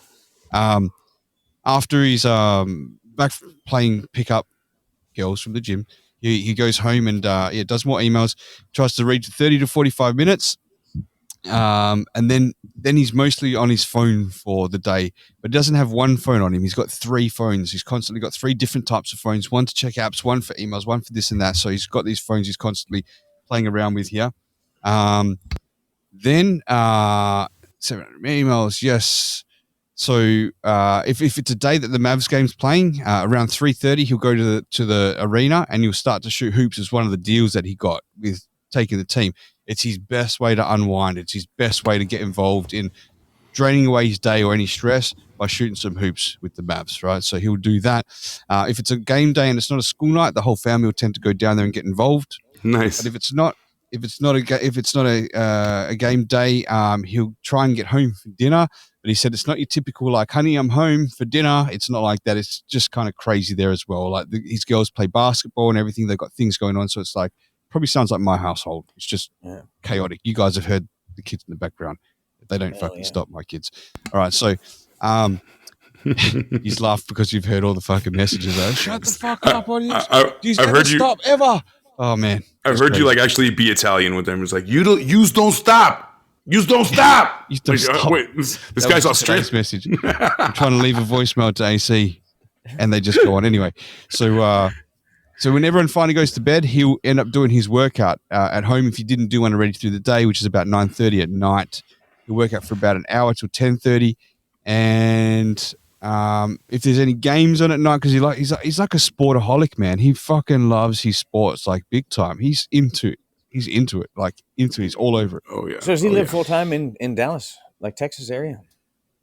Yes. Yeah, I think he lives there full time. That's right. Yeah. Okay, Yeah. that's an odd thing too, because He made that his home. He made that his home after Indiana. He went to school, and he's from Pittsburgh, then Indiana, and then Dallas was just his natural place. He said he loved. So the he went to layout. college. What degree did he go for? We skipped over that. It's business. He It was went for business, and in fact, he actually out of 10 different options, he didn't even look at which one he's going to go to. He just chose the one with that was the cheapest, and he went there. And look Well, what he you know, made of himself from that. Education is, you get out of it what you put into it. I'm sure he put Yeah, wholeheartedly into it. I mean, they're teaching the same thing. Yeah. I Well, mean, it's not, whatever it was, he went the cheapest one. He's probably he's thinking exactly like, I don't give a fuck. I'm going to learn this shit anyway. Just choose the cheapest one. that comes from that Pittsburgh upbringing, man. They're being frugal. Like, why would I pay $10 for that, but I can get it for $5 over here? It's the same Right. thing, It says Motrin on that bottle. Here it says Equate. It's the same fucking thing. Exactly. We're gonna get the Equate. So he went to Equate College. Dr. Pepper or Mr. Pibb? What's the difference? Who cares? One's cheaper. A whole lot. I said Mr. Pibb It's so different. for the Florida guy there. Mr. Just for the Pibb. record, I don't like Dr. Pepper. It is filthy. Pepper. Like, it's Dr. not even taken off in Australia. It's in like real remote, like rare shops that'll have it here, and I still throw that shit out. It's But like anyway, heartburn in a bottle. That's garbage. Sorry. I hope Yeah, Mark it's just doesn't invest in Dr. Pepper. Get Mr. Pibb instead. it used to be out here in Australia. I never tried it before. My buddy used to love it. It got wiped off the shelves. I think they couldn't make a sale. I found this stuff after I was talking to Benny Boom Boom end of last year. I'm like, Dr. Pepper, I'm going to give that shit a try. Got it. My wife's like, why are you buying a can of this stuff? I'm like, I'm going to try it. I never did. I opened it. I took a sip. And I just poured it down the drain. It was fucking filthy. It was disgusting. Well, Australian people that I know, I've known a lot over the years, and you guys tend to eat healthier than we are. You actually like read the ingredients and shit. It's like Dr. Pepper's like 27 different chemicals in there. Like, why? I don't know. It just tasted like shit. That's why I didn't way read too no sweet. fucking can. I'm pretty sure Dr. Pepper is just like when they make all the sodas, whatever overruns and like comes to the bottom, it's like that fucking pool of like all On the other floor, they sodas. scoop it back up and put it in a can. Probably. Well, no, most likely. we say allegedly. all this, but if the good people at Dr. Pepper are investing in the Fireside app, we love that shit. It's so good, man. I can't wait. I got a can of it right now. I can't wait to pop open. If they're investing in Fireside, It's just I'll bet it counts, man. I am so sorry. Yes. I'm getting a Dr. Pepper tattoo after this. It's Floor in flavored coffee Dr. right Pepper. now. It's the only thing that gets me peppy in the morning. Peppy enough at 6 a.m. to do shotgun candy. That's the best way to start your day. So just to finish off the last point or two here. If not, fuck you, Dr. so 9:30 to 10:30, he'd do his workout, and then yes, and then by about 11:30, he's showered, goes to bed, and then he'll do it all again the next day. So he's up early. He says he does it every single day. That was his big point. And saying that, Every we've got a day. message or two here, I think. So what's he We've got, doing after two messages like, from Keith Burr. in the off Sorry? season? Because AC, how long is the off season in basketball? I know they end the season, but how long do they take a break before they start practicing again? 'Cause It's about they do it- 4 or 5 months. The real good ones never take a break.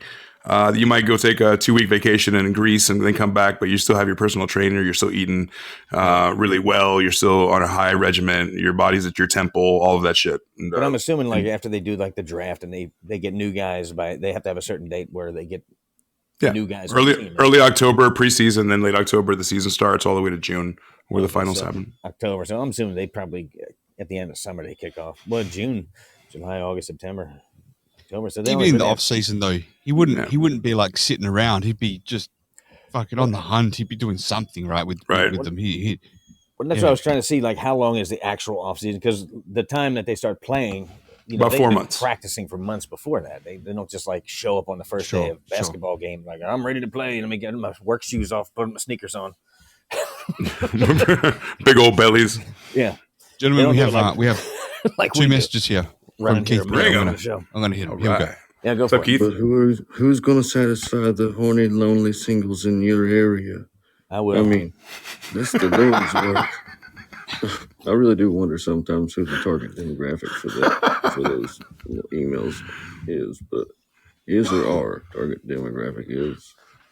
Yeah, that's right. Right.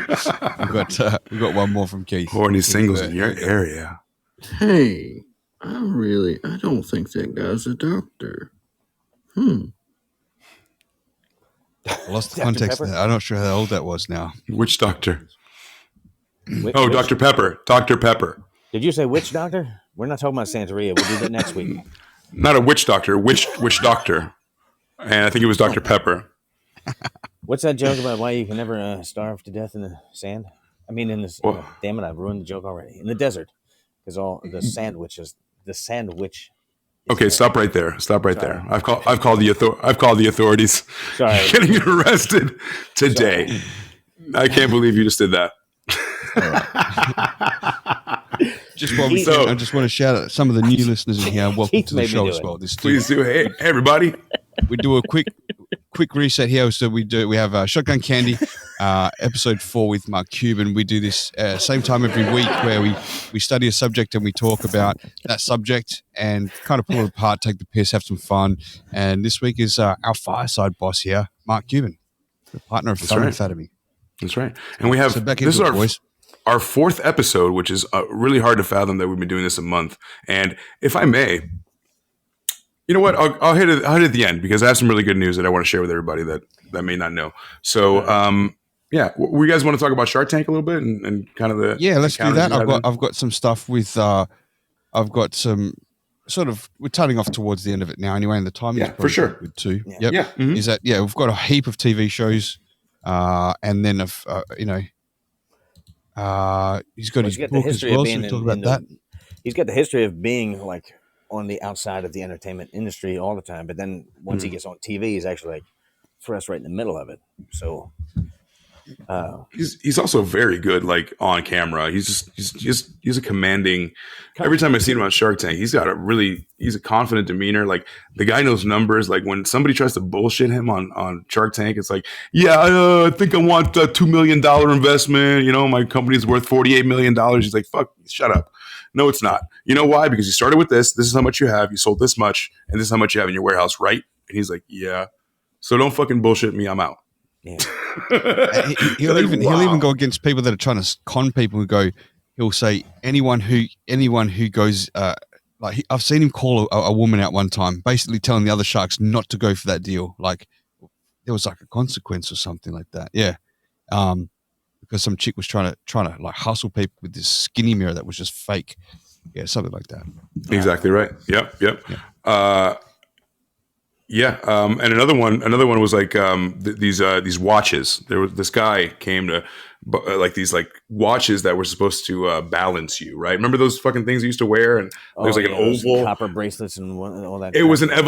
it was a fucking grifter evolution of that. You fucking slimy grifter. And he got up and he was like, "Dude, I'm allergic to scams. I'm not even into that, guys. They already invented that a long time ago. The chakra crystals and shit. Just charge your crystals like you always do. Fucking burn some sage. Don't do this. Don't. It's called snake oil. Yeah. Exactly. Yeah. We have a message from Keith Burr. Let's play this one. Here we go. Fun fact before y'all go, I made a promo for this episode completely under the assumption that Mark Cuban was actually going to be here. Call me hopeful, huh? He did. He made a promo. And he's He's like, Mark nice. Cuban's going to be on the show. And I wrote to him, I was like, bro, no, he's not actually going to be on the show. We're talking about him on the show. He's like, right, Yeah. thanks for clearing that up. That was lucky we did. But But you are a hopeful Helen, and we like that. Yeah. appreciate that. We like Thanks, that. Keith Burr, everybody. So, all right, what do we got next? So go ahead there. I see you were saying about that Shark Tank. Oh yeah. So he once he it was really, really funny because these two brothers, I don't know if they're brothers, and it was called the Bag Bowl. And it was a bowl, it was a bag that just, it's idiotic when you think about it. It's a bag, like we think about now, that goes inside of a bowl, and then the actual bowl's the bag, and you throw the bag away. You just have like a husk of a, so you don't have to do, I guess, a bowl dish or whatever. What a brilliant idea. Fuck, mate. Why did I fucking think of that? Jeez. Right? Like And a bowl liner. but the guy fucked up. They were about to get something, but the guy fucked up. They started getting cute and calling everybody a nickname. And he goes, "What do you think about that, Cubes?" Cubes. He was like, right. "You just call me Cubes? I'm out. I'm out." Like, Wow. Are you kidding me? You just called me Cubes. Like, no, dude. No. Yeah. You can call somebody else that. You don't think it's like a term. I don't know you. You know what I mean? Which I love the boundaries. I love when people set boundaries, bro. I love that. Like, what did you just call me? Fuck out of here. No, it's Mr. Cuban, asshole, and there's the door. Right. I can only imagine how you do business or treat customers. If I'm your business partner, I invest in your stupid bag bowl company, and now you're calling our customers sin and B and shut up. No, It was a poor attempt at building rapport. Yeah. Poor Yeah, attempt. you got to wait a little bit. Yeah. They fumbled the ball. They fumbled the whole bag. Oh well. So stupid. You could have had everything, brothers. Everything. Yeah. So well, hopefully, if the Cubes hears this, he doesn't get mad at us. Shh! You don't call him that. I mean, not him. It's the stupidest. We're trying Mark- our best here, Cubes. Mark Sorry. Cubes. Do what we can here. Sorry, Mr. Cuban. Yeah. Oh my. Oh my. He's gonna be hearing this, and his driver is gonna put it on for him. He's like, "Sir, I believe they've been talking about you on your application." I just sent him 700 emails. Just behind the music, there'll be tomorrow that. Yeah. morning, he's gonna get nothing but us. Another time, he offered somebody face paint, right? Like, it's so cumbersome. Like, kids want to get their face painted, and what's the first thing parents think? Like, oh my god, you're gonna get the show in my car. You're gonna fuck the, like you're gonna, right? So it's a big nightmare because kids want to get painted. So this guy, it took him years, devised a mask, almost like somebody might wear a mask, mostly women, to not paint a broad brush. Mask. Yep. Right, because I was almost canceled last week for saying that there was less Freemason women than there are G's. Remember? Mute him, will you? I do. How do we meet this guy? Go ahead. How could you bring that up? How could you misgender all those transgender freaks? All those. You do that. You do it to us. So like one of those peeling masks for like. Yes, right. But so the mask, right, cosmetic mask, and it'll be like the American flag, or like a cheetah, or like an elephant, or like whatever. So now, I mean, I guess it's not as cool. Like when a kid goes to get their face painted, they're like, "Don't move," and they're like, the guys, the cute girl's painting you, and the little girl's like, whatever. Like, this is awesome. Now it's just like. And it's like, have a good time. Yeah. You're a cheetah.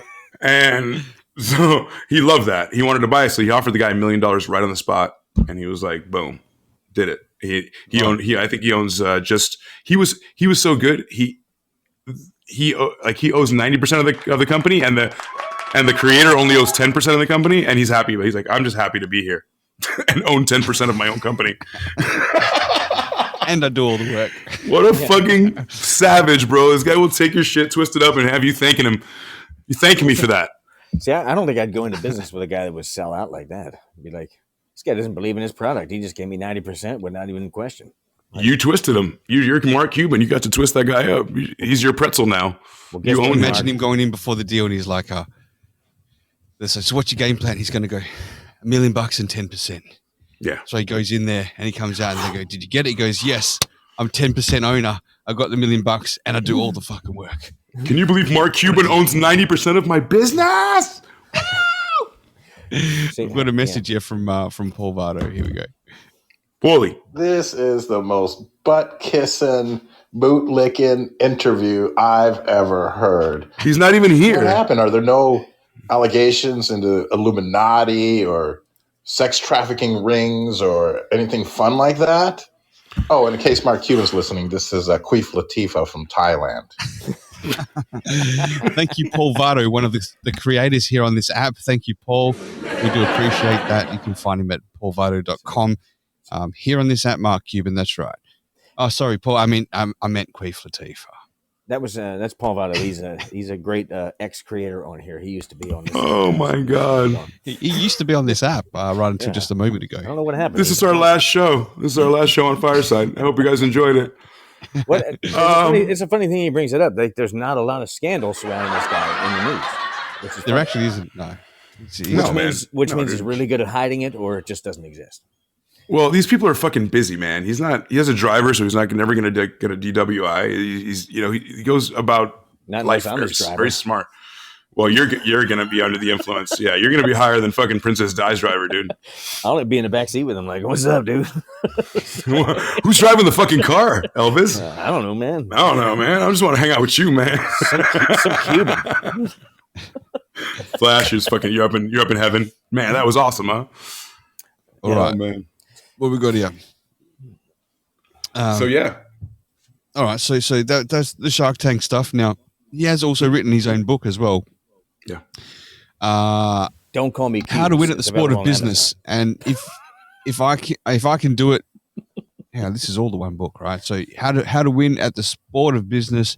If I can do it, you can do it, and that's it. And apparently it's only a short book, 60-odd pages or something like that, because he made it an easy read for anyone to just read it. Is it a coloring book? The book. It's more about spreading the knowledge on that one. Is it like a pop-up book? When you open it up, all the pages come up, and it's like a house. It's got colors and little sounds you can press. This is how I made $5.7 billion. He should put out a book of all It's like- the crap emails that come to him, and then we can respond to them. It's like when you open that pop-up book as well, it pops up with him with a cigar, Yeah. a fucking car, Yeah, and a guy crying. He is, and you're not. Like you're still that loser that has to build yourself up to be a billionaire. That's right. Well, that's actually what was Quivering the name in of the his fetal book again? position in the corner. A real-time fetal position man with no clothes just got fucking finessed. Good Play through a finesse. nursery rhyme just to know how childish you actually are. Get off your ass and get a job, bitch. That's right. Bring, 'Cause he bring, can do it. bring. Anyone else can. Bring, bring, bring. Well, just to aggravate Paul Vato again, plug his book again for us there. Plug that Mark Cuban book. What was the name of that book, actually? I might look it up and buy it. How to win at the sport some of business. If I can do it, you can do it. That's what it's All called. right. Give it up for that book, guys. That book is If you going to can't be the afford sickest that book. book, go over to Paul Vato and buy some cheap, shitty cigars. He's I not think Cuban, by he- the way. He made it like super fucking cheap as well, so people could just buy it. And yeah, it's about spreading the knowledge. Yeah. And you know, I can tell that Paul wanted something juicier from his life, some kind of a little morsel. But we're not going to make things up. We're not a rumor mill, Paul. Oh, oops! I think we've got a second message from Paul I didn't see till just now. I'm gonna play that now. There's probably a rebuttal from what we were saying before. Here we go. Hey there, but on a serious note, when you're talking business, I would rather own 10% of a $1 billion company than 90% of a $1 million company. So kudos to that guy for taking 10%. And then you're aligned with Mark Cuban, which means you may have other future business opportunities. Yes. So maybe that's not so bad to only have 10% of this huge company. Unless, of course, it's failed miserably, then forget it. Absolutely agree, man. Of course, 100%. if you're in it with a winner, it's better to have a percentage of something than a lot of nothing, I guess. And we've got another message from Keith Burr. Here we go.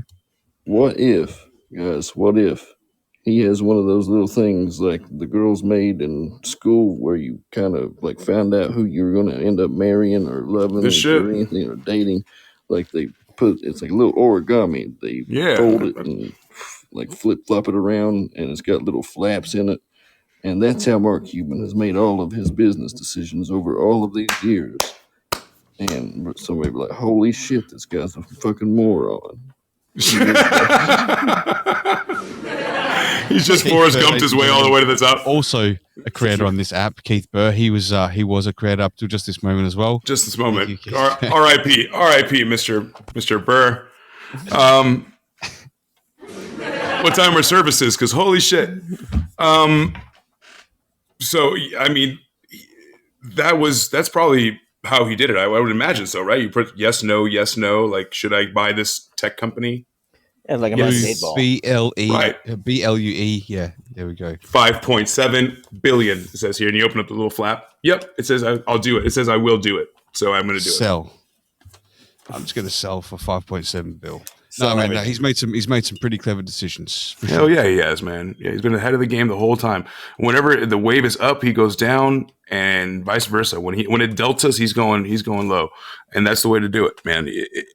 Find a need in the market, fill it with quality shit, and get ahead of it. Like, you have to have forethought. And He's I've never got an eye for it, man. I've never seen anything like it. Yeah, he's someone who will absolutely look for the next thing coming that's it's needed, like you just said.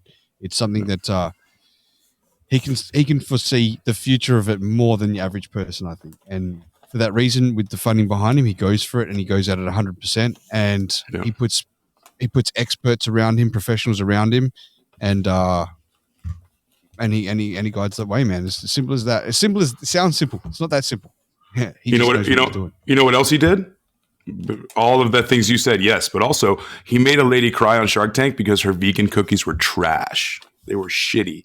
Oh, really? They tasted like shit, and he made the woman cry. So you can't be gods all the time. So yeah, he's got an asshole streak to him there. It's a little bit. Mark, Yeah. come on, man. A little bit callous, Mark. We've got a message I mean, from Uncle Eddie. It's a If it verbal. tastes like shit, It's a tastes written like one. shit, right? That's true. What are you going to do? Sugarcoat it? No. Yes, actually, if you sugarcoat it, it probably tastes better. If you put some meat in there, it tastes good. In this particular application, that play on words actually plays perfectly. So yes, put sugar on it. There you go. Uncle Eddie wrote he invented the Cuban sandwich. There you go. I don't know what a Cuban sandwich Genius. is. Oh, I'll tell you exactly what that is. It's delicious. Another Is it a time. rude thing? Oh, it's a real thing. Yeah. Cuban No, sandwich. No, is very a real. rude thing. Is it an American thing? I really don't get it. It's a No, Cuban thing. It's Cubans, us island people from that island. Yeah. Um, Sandwiches down. They eat yeah, it it's- down in Florida all the time. It's a roast pork sandwich, and it's delicious, right?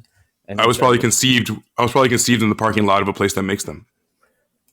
They what's the I other still thing don't they get this straight over my head. I'm sorry. It's a sandwich. It's a sandwich. It's a Cuban sandwich, and it's made with Cuban bread, which is like a loaf. It's like a long bread, almost like a French baguette, but fluffier. And inside there's like thick tavern ham, Swiss cheese, mustard, and pickles, and a little bit of roast pork with the. Sounds fucking amazing. It's fucking amazing. It is, and Cuban there's variations sandwiches are of good. it. Yeah. Yeah, they're amazing. Mark What do you know Cuban about that? Didn't invent them though. Well, because his name was Cubachichinus, or He didn't invent him, his but name he bought the patent for him. yes, his name was. absolutely not Cubachichinus. He can probably make a mean like bowl of cabbage and potatoes or whatever, but not. Keith's just not a written, Cuban so sandwich. it's a sandwich. Yeah, So it's a actually sandwich. yeah. Wow. No. Okay. Oh, okay. I thought you probably thought that was like a Portuguese breakfast or something, like a Cuban sandwich, and it was like an ironic thing, like a rusty trombone. I thought it was going to come like a Cleveland steamer or something like that. Right. Yeah. A glass bottom boat. We discussed that already. Top Well, deck. he was. They have a Pittsburgh steamer. That's different. Yeah. Dutch oven. That's if she goes home with you. All right, let's get off the filth and let's go back to this and saying You sure you anything. wanna- Anything you guys want to add to this? Is there any more points you want to add? I mean, there's a whole heap of other little things, of course, thrown in there, and probably massive things as well about his life. But just for time's sake, we could only skim over to this. This time we were supposed to go for around 90 minutes, but a little bit over that. But do you guys have anything to add to this? No, I mean, wow. We almost did 2 hours on a man that I didn't know that we could muster up 45 minutes about, because once you like pretty much knock out, the main accolades, he's a pretty reserved person anyway. It's not like he's on CNN every day. When you see him, it's important because he's talking to somebody important, and whenever he does talk, he's like Elon. I listen, but honestly, it was kind of cool to research him. I didn't realize that even though he just had a couple of really like real bullet points to hit upon, each of those bullet points were really important. And where he was during these times to be able to ride the weight up were so impressive. It boggles the mind how like you would need some kind of superhuman intelligence or premonition to be able to ride the wave that he's ridden. So kudos, sir. I'd love to, come talk to us. Come talk to the Shotgun Candy so we can see what's up. Yeah. I appreciate that. The claps from the audience there, and yeah, man, it was really cool to research someone who's been so successful, and like he's technically he's worlds apart from guys like us. Certainly when it comes to the financial world, we would never even smell what that sort of wealth is like, and what I could see that was relatable in this research is that he is just like us, though. He's like us in one way. He thinks different in another way, though, and so like respect us. to that. So With us, he wants to go out and get drunk with his buddies. He wants to. He's down on the floor as a sportsman, cursing out the refs. He's doing the same stuff that we do like that. But maybe the passion he has for business and success in that way is maybe the same passion I have for podcasting, right? But they're still worlds apart too. But the point is that he has passion, like we have passion, in a different area. He understands that that's his craft. This might be ours, and it's just good to see different people's perspectives. Absolutely. Except, he could probably buy all of podcasting if he wanted to and just throw it in the garbage, and no one can ever do it again because he said so. That's how much money he has. Yeah. No more podcasting. It's crazy, the amount of money. It's absolutely insane. Like I still can't fathom, if I had that much money, I wouldn't know what to do with it, man. It's too much for me. And I think you only need that much money when your goal is to like make money, like not because you need the money, but because you like making money, and I kind of lost all that value for money last year with that health scare. Yeah. Reevaluating things. Money's not really the ultimate sign of success, because there's a lot of people that are super wealthy, financially and monetarily, that are just shit people altogether. The money doesn't make you a success. I think successful ventures don't always end in monetary gain. Sometimes they end in a gain, but it might not be respect of your peers, or just success of others through your venture. And let me know when I can pay my rent off the success of my peers and shit. You know what I'm saying? No, but I think it's not about the money for success, but it might be the achievement of winning these business deals, and the money is a result in that. And that's another way to, I think, in my opinion, it's a gauge of your success on winning business, and business is what he loves. Like, that was his thing. His mind is wired for that. Well, he's definitely a champion when that comes to that aspect of life, and like the lack of crazy stories you hear about him, and the fact that he has a wife and kids and stuff, and then they'll go on to succeed following his footsteps, just like he did following his dad's footsteps. Working hard every day gets it done. That's the ultimate. Lesson right there. I think his kids might work a little less than he had to, just a touch. Oh no! So I'll butt in there, but real quick is that Deanna said maybe it's about the freedom to innovate and give back, and I'm sure that's a rush just making deals, and I think she's right. Now 100%. Let's go to the story of his brother. So when I believe it was when he started the broadcast business, or the internet business, when he was with computers. He said to his brother, "Come and work for me," and his brother was like, "All right," like dressed up, put the suit on, and he went in, and he's like, in lame's terms, he's just like, "What are you dressed like this for?" He's like, "Get the fuck back home, change to your shit clothes, because you're going to be in the stock room." So his brother, he made work from scratch to work his way up. He doesn't give things to his kids like that. I mean, I think he gives to his kids like we all do, but I think he wants to teach them the lesson in life. I've come across those documentaries watching him, that he definitely holds those values and shows them. I think he understands the value behind $1 and how to earn it, not just be given. And I'm 100%, pretty sure, of course, from what I've seen, he understands that. To teach that lesson's more important. Definitely. There's another lesson. Don't let your brother know that you've been putting his toothbrush in your butt crack and stuff like that, because he's going to be in a stock room one day. That's right. That's right. Be nice to your friends. We've only got a few minutes left, because we've got a post show on Clubhouse after this, where we're going to discuss the show.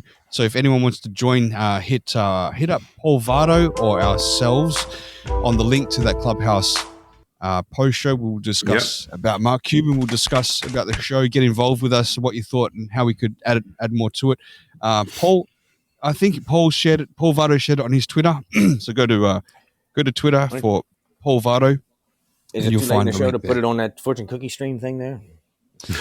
I haven't got it here with me to do it. And I don't know how to do all that stuff. But, if you go over there, that's where we're going to roast the shit out of them. All right, guys. And talk shit about Dr. Pepper the whole time.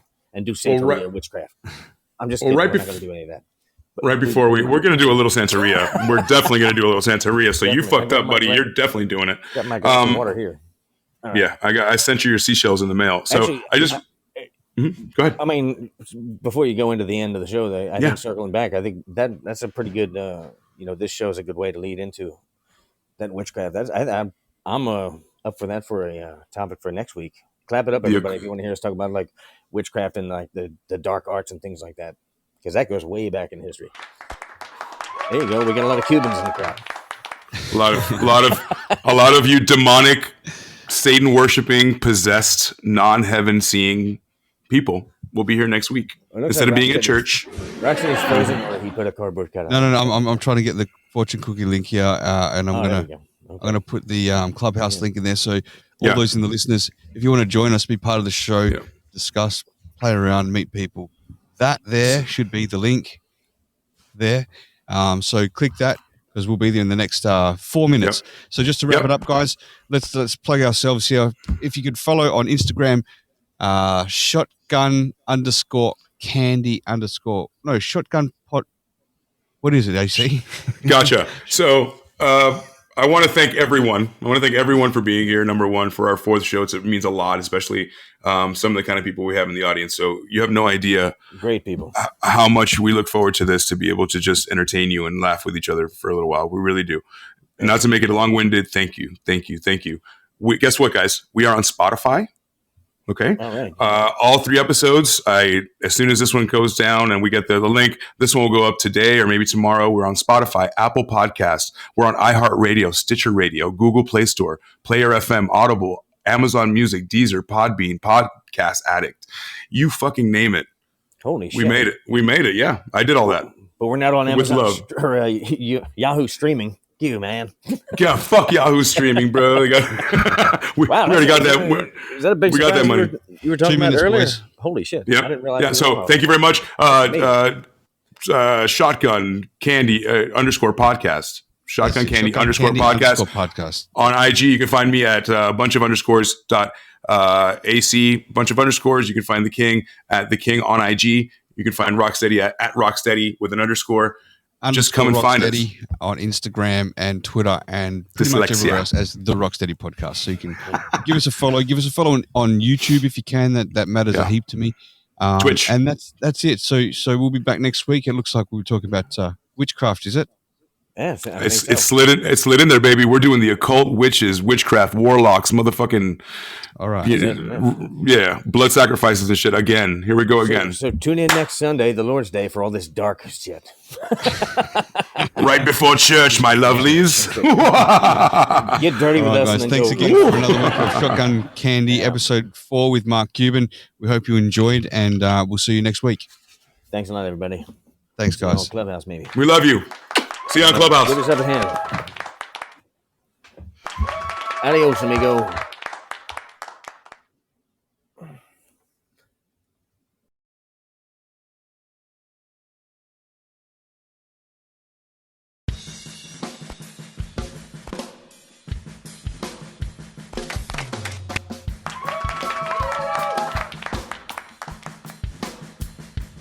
It's no secret.